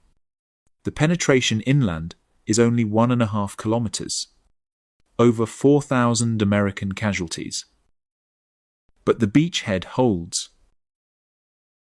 Across all 5 beaches, Utah, Omaha, Gold, Juneau, Sword, 156,000 Allied troops land on D-Day. American, British, and Canadian forces establish a foothold in Nazi-occupied France. The liberation of Europe has begun. Eisenhower's gamble succeeds. The Atlantic Wall is breached. Hitler's fortress Europe has a door kicked in. The road to Berlin is open. June through August 1944. Normandy becomes a meat grinder. The bocage, Norman hedgerow country, turns every field into a fortress. Ancient earthen walls, topped with thick hedges, compartmentalize the landscape. Germans defend brilliantly from prepared positions. Every 100 meters costs American lives. Progress is measured in hedgerows, not miles. Tank crews and engineers improvise solutions. They weld steel prongs to the front of Sherman tanks, Rhino tanks, that can smash through hedgerows instead of climbing over them. Small unit tactics evolve. Infantry and tanks learn to work together. July 25. Operation Cobra. American heavy bombers carpet bomb German positions near Saint-Lô. The bombardment is so massive it kills some American soldiers in forward positions, but it shatters German lines. American forces punch through. Patton's Third Army is officially activated. He's been waiting for this moment. Third Army pours through the gap and races across France. In 2 weeks, they advance further than they had in 2 months. The German army in Normandy is trapped. Canadian, British, Polish, and American forces create the Falaise Pocket. Thousands of German soldiers surrender. But the pocket isn't completely closed. Thousands escape. It's a victory, but not the total annihilation it could have been. The race across France begins. Patton's Third Army liberates town after town. French civilians line the streets weeping with joy. American soldiers are showered with flowers, wine, kisses. German forces retreat in disorder. But the advance creates a massive logistical problem. Every gallon of gasoline, every artillery shell, every K-ration must come from Normandy beaches, now over 450 miles behind the advancing armies. No major ports have been captured. Cherbourg is damaged and won't be fully operational for weeks. The Red Ball Express saves the advance. Truck convoys, predominantly driven by African American soldiers, operate 24 hours a day. Over 12,000 trucks haul supplies from Normandy to the front lines. Drivers push their vehicles to the limit. Some drive 40 hours straight. Without them, the advance stops. August 25, 1944. Paris is liberated. General Leclerc's French 2nd Armoured Division enters first. De Gaulle insists French forces must liberate the French capital. American forces follow. German garrison commander Dietrich von Choltitz surrenders. He disobeys Hitler's order to destroy Paris. The city is saved. The liberation becomes one of the war's emotional peaks. Millions of Parisians flood the streets. Soldiers are mobbed by celebrating crowds. Charles de Gaulle marches down the Champs, Élysée in triumph. 4 years of Nazi occupation are over. Belgium falls next. Brussels is liberated September 3rd. Antwerp, desperately needed as a supply port, is captured September 4th. But Germans still control the Scheldt estuary. Until it's cleared, ships cannot reach Antwerp. The port sits unused while armies outrun their supplies. September 1944. Allied forces reach the German border. The Siegfried Line, Hitler's West Wall, stands between the Allies and Germany. Bunkers, tank traps, minefields stretch along the frontier. And now the advance grinds to a halt. The reason is simple. No fuel. No ammunition. Supply lines are stretched to breaking. Trucks break down. Stocks are exhausted. The armies that raced across France now sit idle, waiting for supplies. A strategic debate erupts. Montgomery argues for a single thrust. Concentrate all resources on his 21st Army Group. Drive through Holland into Germany. End the war by Christmas. Patton argues for his own single thrust. Let Third Army cross the Rhine and drive on Frankfurt. Eisenhower chooses a broad front strategy. Everyone advances. No single commander gets priority. But he gives Montgomery enough resources to try something dramatic. Operation Market Garden. It will not go well. September 17 through 25, 1944. Operation Market Garden is Montgomery's plan to end the war by Christmas. The strategy is bold, perhaps too bold. Market, the airborne component. Drop 30,000 paratroopers to capture bridges across Dutch rivers and canals. Garden, the ground component. British XXX Corps drives north up a single road, linking up with paratroopers at each bridge. Final objective, Arnhem and its bridge over the Rhine. If successful, Allied forces would bypass the Siegfried Line and have a clear path into Germany. If successful, the war might end before winter.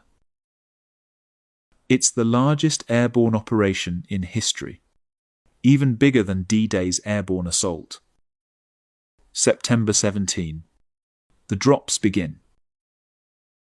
The American 101st Airborne lands near Eindhoven.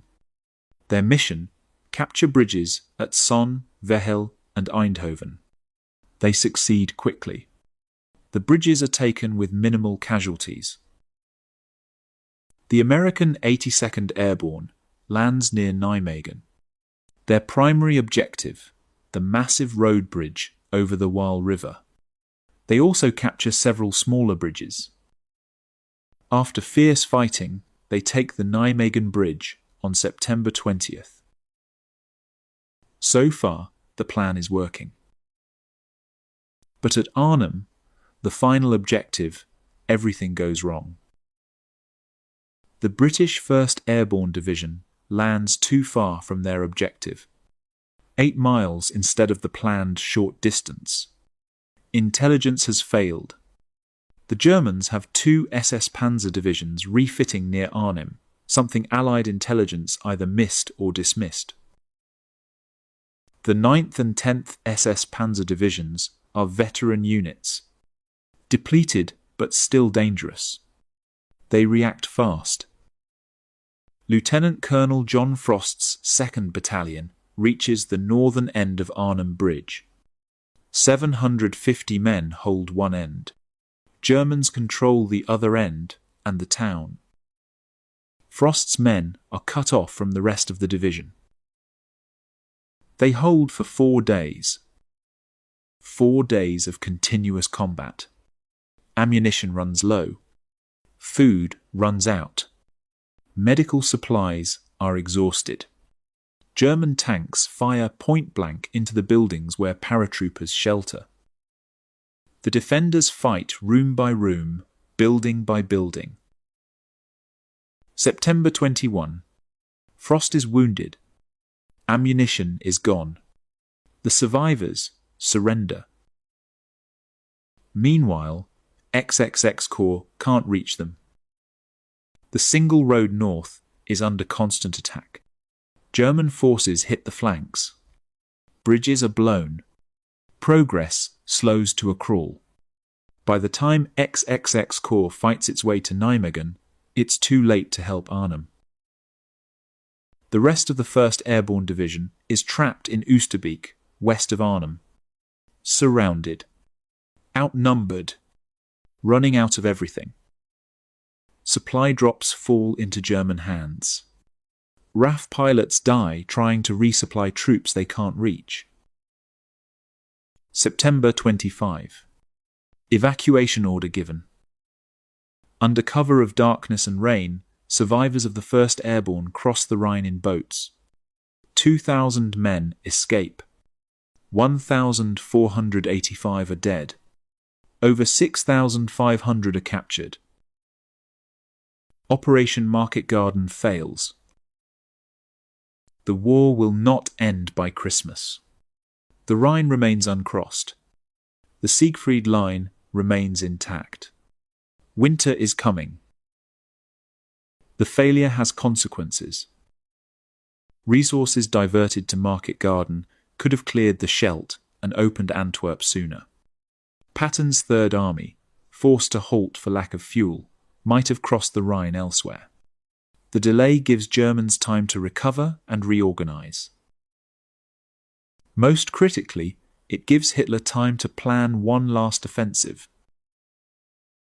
The heroism of British paratroopers at Arnhem enters military legend. They fight against impossible odds with courage that earns German respect. But heroism can't overcome poor planning and bad intelligence. The bridge at Arnhem, the bridge too far, remains in German hands. Allied forces settle in for winter warfare. The quick victory is not happening. The war will continue into 1945. And Hitler is about to make one final throw of the dice. October 1944. American forces stand at the gates of Aachen. This is different. Every battle before was liberation. France, Belgium, Luxembourg, freeing occupied peoples. But Aachen is Germany. This is invading the Reich itself. And Aachen isn't just any city. It's Charlemagne's ancient capital. 600 years of German emperors crowned here. Its Gothic cathedral is a medieval masterpiece. Taking Aachen shatters the myth of German invincibility. The Siegfried Line protects it. Hundreds of pillboxes, concrete bunkers, overlapping fields of fire, tank traps and minefields. Early September, American probing finds light resistance. Then, Operation Market Garden diverts supplies north. The pause gives Germans time to reinforce. By October, 24,000 defenders hold Aachen. Regular army, SS fanatics, Volkssturm militia, old men and boys. Even women fight with Panzerfausts. October 10th. General Clarence Hubner sends an ultimatum. Surrender or face destruction. Colonel Gerhard Wilk refuses under SS threat. Execution awaits weakness. October 11th. The 26th Infantry Regiment enters from the east. Lieutenant Colonel Derrill Daniel innovates assault platoons, 1 tank per platoon. Orders are simple. Knock them all down. Urban warfare at its worst. Germans in basements. Volkssturm leaping from cellars. Tanks vulnerable to Panzerfausts from windows. Every room contested. Every building fought for. Daniel brings forward an M12 155mm self-propelled gun. The massive artillery piece rolls through streets, firing point-blank at buildings. Air raid shelters blasted open. Strongpoints demolished. Colonel John Corley keeps the gun with his battalion. It becomes psychological warfare. October 13th through 18th. Fighting around Farwick Park intensifies. Outside the city, Germans counterattack, trying to break the encirclement. The 1st Division holds. October 19th. Observatory Hill falls. October 20th. Wilk is cornered in an air raid shelter. Corley positions his 155mm gun at the entrance. The message is clear. October 21st. Wilk surrenders. The cost is heavy. 5,000 American casualties. 5,000 German casualties. 80% of the city destroyed. But the first German city has fallen. The psychological impact is enormous. Germany can be invaded. The Siegfried Line can be breached. The myth of the impregnable Reich is shattered. But Aachen also proves Germans will fight fanatically for their homeland. Everyone fights. Old men, women, children. The closer to Berlin, the harder the resistance. The road ahead will be bloodier than anyone imagines. December 16, 1944. 5:30 a.m. The quiet Ardennes forest explodes. American soldiers of the 99th and 106th Divisions jolt awake to screaming rockets and pounding artillery. For months, this has been the ghost front where Green Divisions train and exhausted units rest. Hitler has bet everything on one last offensive. Drive through the Ardennes, split Allied forces, capture Antwerp, force a second Dunkirk, sue for peace in the West, then turn all forces against the Soviets. It's fantasy, but Hitler believes. 400,000 German troops, 1,300 tanks, complete secrecy. Allied intelligence missed everything. Now that army slams into thinly held American lines. The spearhead is Kampfgruppe Peiper. SS Lieutenant Colonel Joachim Peiper commands 4,800 men. His orders: drive to the Meuse River. Don't stop. Run over resistance. December 17th. Malmedy. Peiper's forces capture 84 Americans and machine gun them in a field.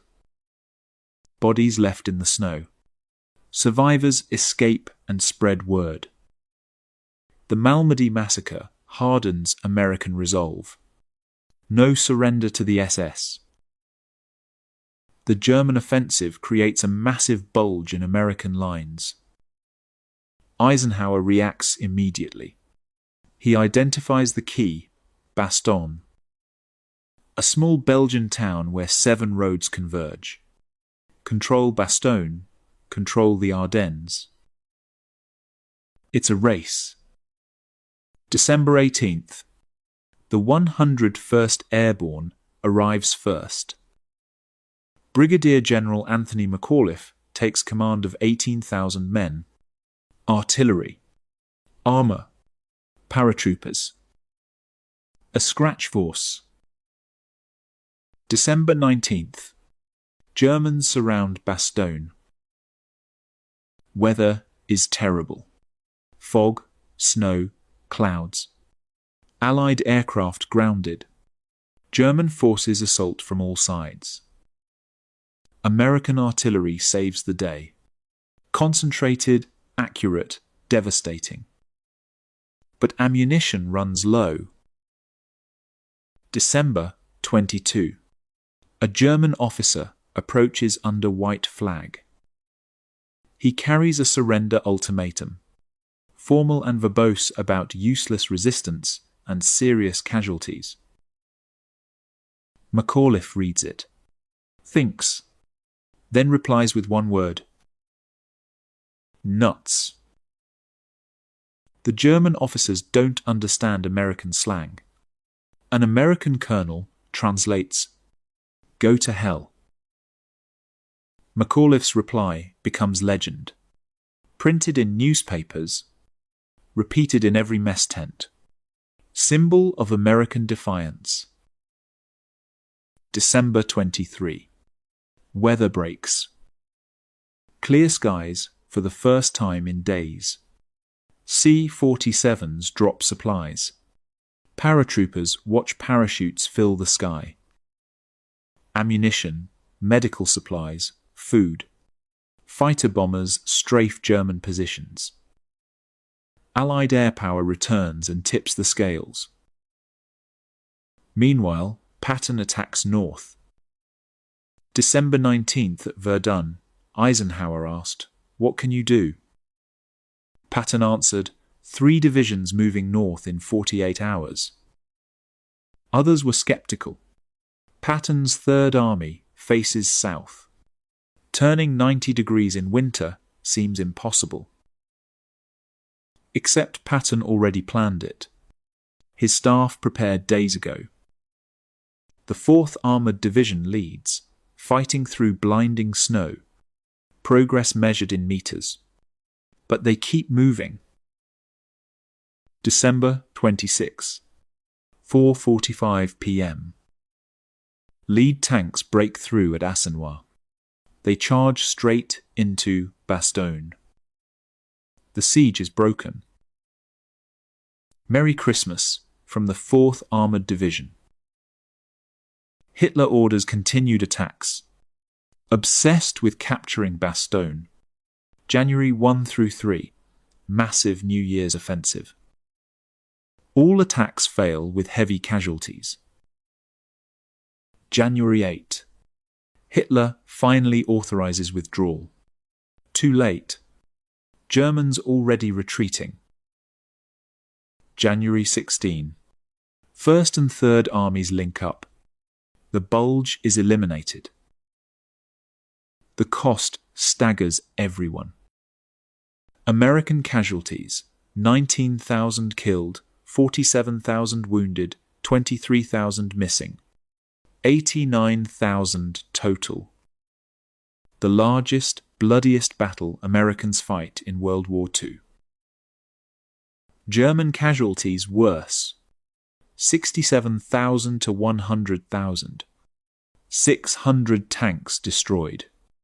1,000 aircraft lost. Irreplaceable fuel expended. Hitler's strategic reserve is gone. Hitler's last gamble fails completely. Antwerp never threatened. Allies not split. No second Dunkirk.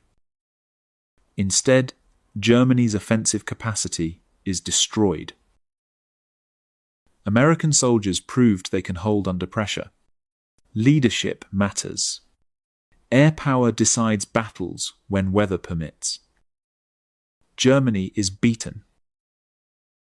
Spring 1945 will bring the final reckoning.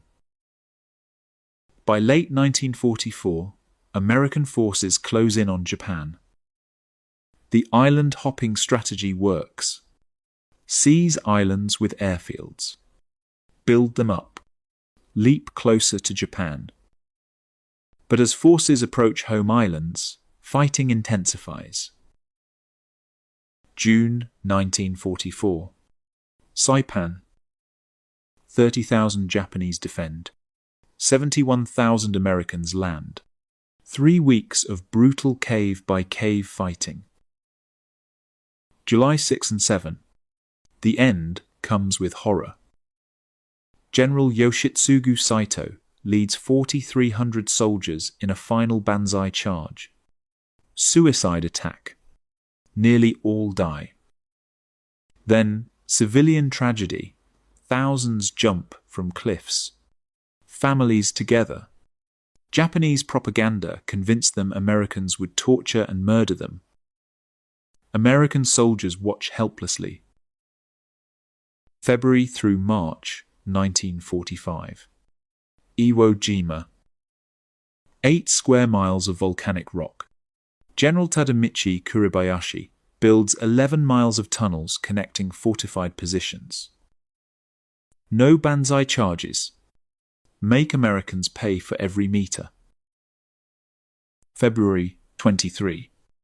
Marines raise the flag on Mount Suribachi. Joe Rosenthal's photograph becomes iconic. But the battle continues 36 more days.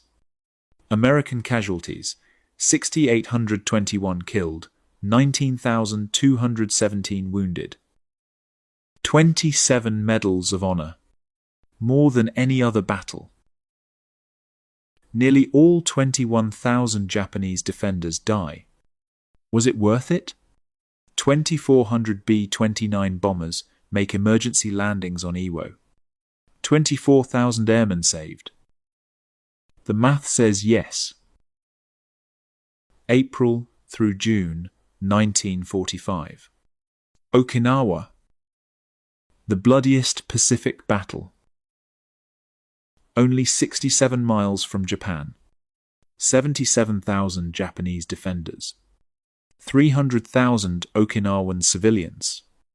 183,000 American troops.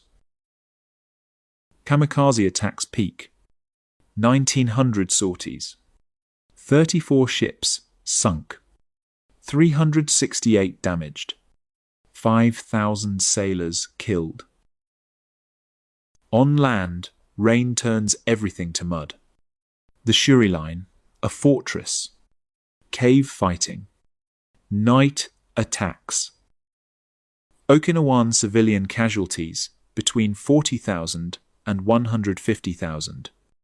Mass suicides. Forced combat. Tragedy beyond measure. June 22. General Ushijima commits seppuku. Organized resistance ends. American casualties, 49,000 total. 12,520 killed. 1 in 4 becomes a casualty. Highest rate in Pacific War. The implications terrify planners. If this is what one island costs, what will invading Japan cost? Estimates range from 500,000 to 1 million American casualties.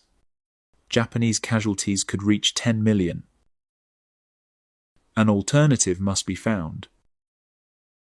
January through May 1945. Germany's final collapse. March 7th. The Ludendorff Bridge at Remagen still stands. American troops charge across under fire. Germans detonate explosives, but the bridge holds. First intact Rhine crossing. March 22. Patton crosses at Oppenheim at night, without artillery preparation, just to beat Montgomery. March 23 and 24. Montgomery's massive Operation Plunder. Artillery, airborne, amphibious, assault. All 3 crossings succeed. The Rhine is behind them. April. The Ruhr Pocket. 325,000 Germans surrender. Field Marshal Model commits suicide. Concentration camps liberated. Buchenwald, Bergen-Belsen, Dachau. American soldiers confront Holocaust horror.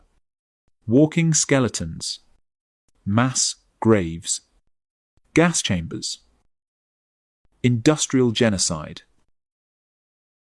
Eisenhower orders German civilians to tour the camps, to see what was done, to witness. Extensive filming and photography. Get it all on record. Because somewhere down the road, some bastard will say this never happened. April 25. American and Soviet forces meet at the Elbe River. Germany cut in half. Soldiers shake hands, share vodka, take photographs. Cold War tensions already visible. April 30. Hitler commits suicide in his Berlin bunker. Eva Braun dies with him. Soviet forces blocks away. The Third Reich dies with its Führer. May 7. Germany surrenders unconditionally at Reims. May 8. VE Day. Victory in Europe. Celebrations across the Allied world. But tempered. The war continues in the Pacific. April 12. Franklin Roosevelt dies at Warm Springs, Georgia. Cerebral hemorrhage. The nation mourns. Harry Truman becomes president. He's never been told about the atomic bomb. briefed the next day. Enormous decisions await him. Summer 1945. Japan dies by fire. B. 29. Superfortresses bomb cities systematically. March 9 and 10. Tokyo. 100,000 dead in one night. Then Yokohama, Osaka, Kobe, Nagoya. 67 cities burned.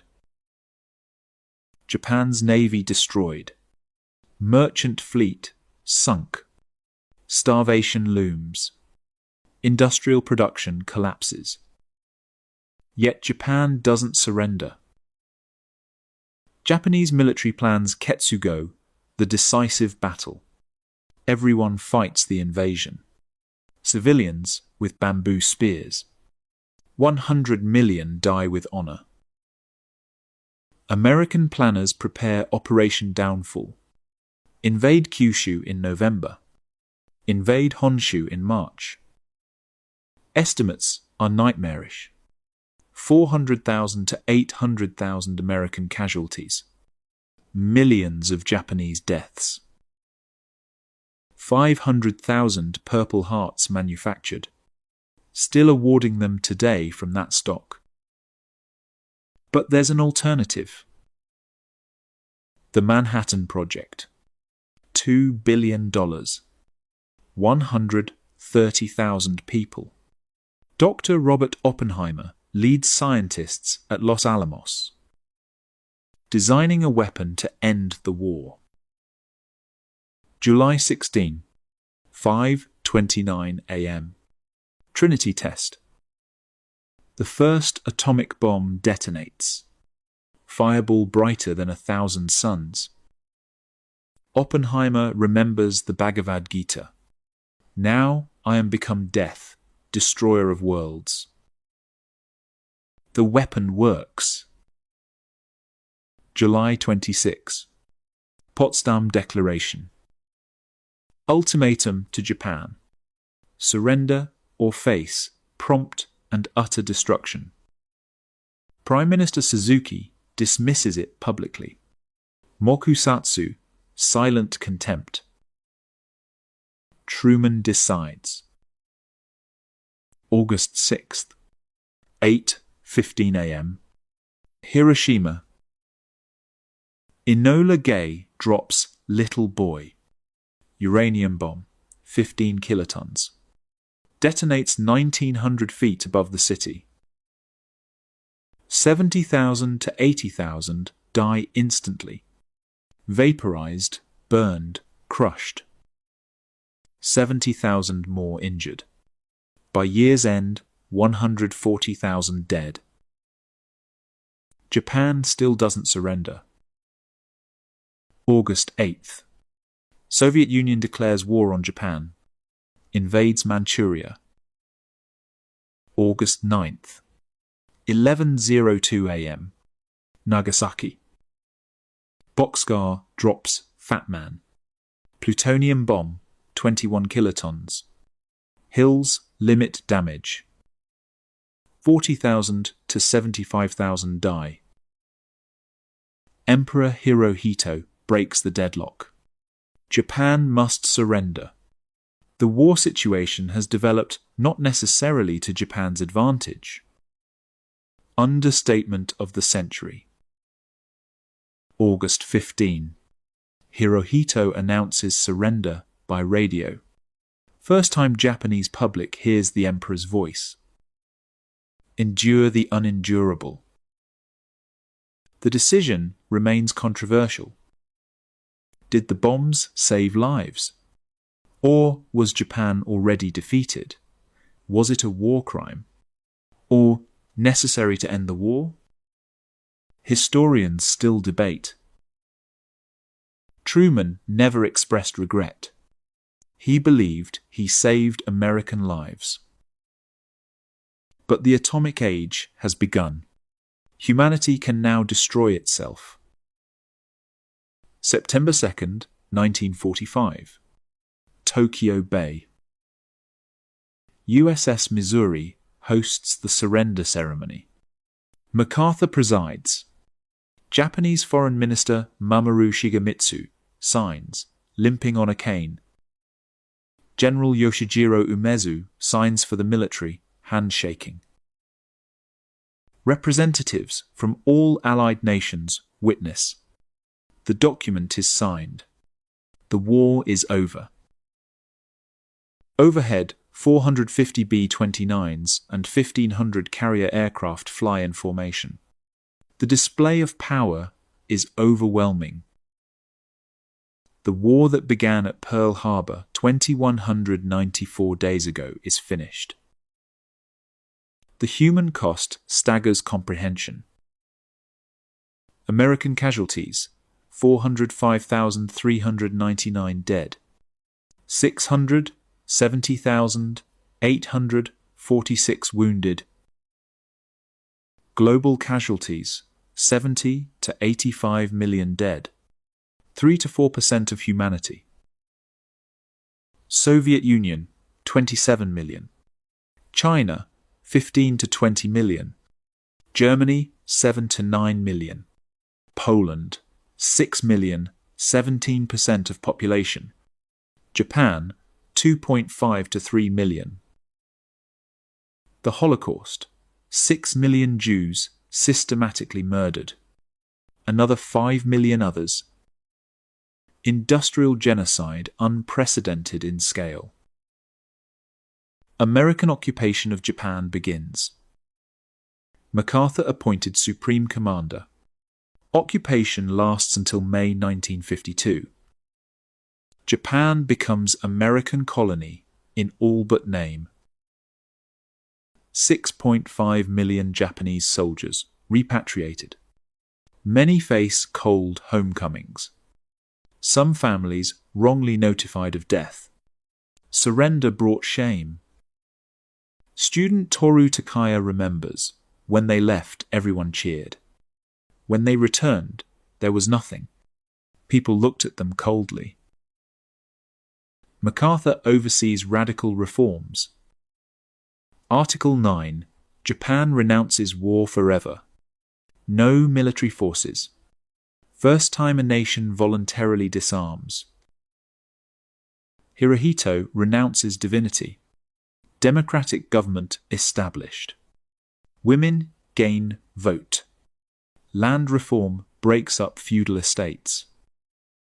Japan transforms from militarist empire to pacifist democracy. In Europe, the reckoning continues. November 1945. Nuremberg trials begin. International Military Tribunal prosecutes Nazi leaders. 24 defendants. Charges include crimes against peace, war crimes, crimes against humanity. Evidence overwhelming. Documents, photographs, film footage, testimony. Prosecutors argue Wehrmacht leaders as guilty as SS. Military-enabled Holocaust. Orders no excuse. 12 sentenced to death. 7 imprisoned. 3 acquitted. Hermann Goering commits suicide before execution. Ribbentrop, Keitel, Jodl hanged. Just following orders, defense rejected. Nuremberg principles establish individual responsibility. Legal precedent shapes international law for decades. But many Nazis escape. Rat lines to South America. Some later captured, many die in hiding. Justice incomplete. The clean Wehrmacht myth begins spreading. False idea that regular soldiers were honorable, only SS committed atrocities. Historical scholarship now proves Wehrmacht complicity, but myth persists. Japanese war criminals face trial too, but Cold War politics complicate justice. Some granted immunity for cooperation against Soviets. Unit 731 goes unprosecuted. America wants their research data. The world emerging from World War II is fundamentally different. Europe divided. Iron Curtain falls. Western democracies face Eastern communist states. Cold War begins before Hot War ends. America stands alone as superpower. Only major industrial power undamaged. Only nation with atomic weapons.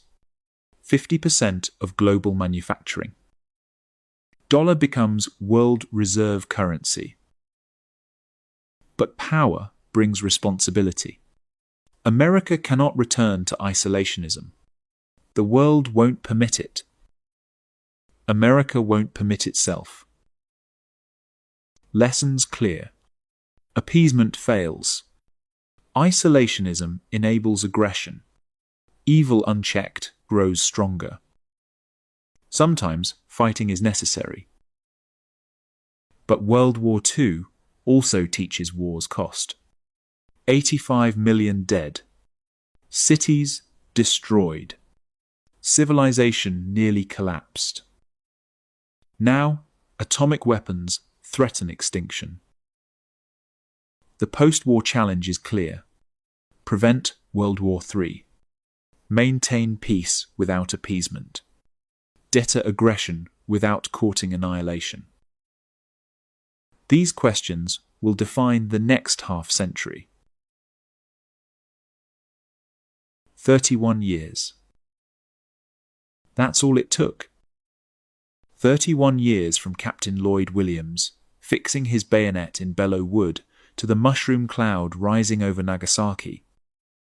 From soldiers charging through mud and barbed wire to cities vaporized by atomic fire. From rifles and machine guns to weapons that harness the power of the sun. The transformation of warfare is almost incomprehensible. 1914. Soldiers fight with technology that would have been recognizable to Napoleon. Cavalry charges. Bayonet assaults. Artillery that must be seen to be aimed. By 1918, machine guns, tanks, poison gas, and aircraft have made the battlefield unrecognizable. 1945. Cities are destroyed by single bombs. Jet aircraft fly faster than sound. Missiles strike from hundreds of miles away. Radar sees through darkness and clouds. The atomic bomb makes everything that came before obsolete. The human cost escalates with the technology. World War I, 20 million dead. A generation lost. Entire villages emptied. The war to end all wars. Except it didn't. World War II, 85 million dead. 4 times worse. And this time, civilians die in greater numbers than soldiers. Strategic bombing doctrine makes entire cities legitimate targets. The distinction between soldier and civilian vanishes.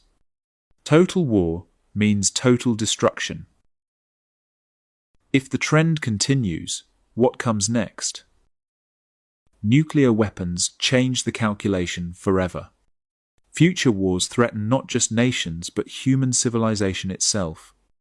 Mutual assured destruction becomes strategy. The only winning move is not to play. America's transformation mirrors warfare's transformation. 1914, an isolationist republic. A small military, 2 oceans as walls against the world. A reluctant participant in global affairs. Most Americans want nothing to do with Europe's quarrels. 1945, the world's unchallenged superpower. The strongest economy. The most powerful military. The only nation with atomic weapons. 50% of global manufacturing capacity. Military bases around the world. The arsenal of democracy. The change is permanent. America can never go home again. Isolationism died at Pearl Harbor. The ocean walls proved illusory. The world reached across them and dragged America into war. The lesson is clear. In a connected world, there is no hiding. So, America embraces global leadership. The Marshall Plan rebuilds Europe. The United Nations headquarters sits in New York. American dollars stabilize the global economy. American troops occupied Germany and Japan. The Pax Americana begins. But leadership brings burdens. The Cold War looms. The Iron Curtain divides Europe. The nuclear arms race accelerates. Korea will burn within 5 years. Vietnam waits beyond that. The question becomes not whether America engages with the world, but how. At home, America transforms. Women proved they could do men's work in factories. African Americans served with distinction despite segregation. The seeds of social revolution are planted in wartime mobilization. The civil rights movement grows from these seeds. Women's liberation follows. The GI Bill sends millions to college, creating an educated middle class. America becomes prosperous beyond imagination. The suburbs spread. The baby boom begins. The American dream seems achievable. But the prosperity is built on America being the only major industrial power not destroyed by war. That advantage is temporary. The unresolved legacies haunt the future. Nuclear weapons create existential dread. The world lives under threat of annihilation. School children practice duck and cover drills. Families build fallout shelters. The doomsday clock ticks toward midnight. Humanity can destroy itself in 30 minutes. Veterans carry invisible wounds. 16 million Americans served. Most come home. Most reintegrate. But PTSD haunts many. Nightmares. Flashbacks. Survivor's guilt. Depression. Alcoholism. The psychological cost is uncounted. Justice remains incomplete. Many Nazis escape. Japanese war criminals go unprosecuted for Cold War expediency. Collaborators in occupied countries escape punishment. The full reckoning takes decades. Some never face justice at all. Moral ambiguities persist. Were the atomic bombs necessary? Did they save lives, or was Japan already defeated? Was strategic bombing of cities justified? How many civilians is victory worth? What about Japanese internment? Allied bombing of Dresden? Soviet war crimes in Germany? History provides no easy answers. The heroes were flawed humans. The enemies showed courage. War reveals humanity at its best and worst simultaneously. Uncommon valor and unspeakable atrocity exist side by side. Perhaps that's the most important lesson. War is not simple. World War II comes closest to a just war in human history. Stopping Hitler and Japanese militarism was necessary. But even just wars involve unjust acts. Even necessary wars have unnecessary casualties. Even righteous causes involve moral compromise. The men who left no man's land and stepped into atomic fire didn't fight for abstract principles. They fought for each other, for the man next to them in the foxhole, for families back home, for a future they hoped would be better. Some returned to see that future. 400, 5,000 did not. The farmhand from Bedford, Virginia, who never reached the seawall at Omaha Beach. The Marine who held Belleau Wood. The paratrooper who jumped into Normandy darkness. The soldier who froze at Bastogne. The pilot who never came home from his bombing run. They paid the price for the world we inherited. A world where warfare can destroy civilization. A world where America leads by necessity, not choice. A world where the lessons of history echo across generations. The darkest chapters teach the most profound lessons. That freedom requires sacrifice. That evil unchecked grows stronger. That isolationism is impossible in a connected world. That technology makes war more terrible, not less. That every generation must choose between the hard right and the easy wrong. From no man's land to atomic fire. From Captain Williams refusing to retreat to the mushroom cloud over Nagasaki. From isolationist republic to global superpower. 31 years that changed everything. And the echo of those years rumbles still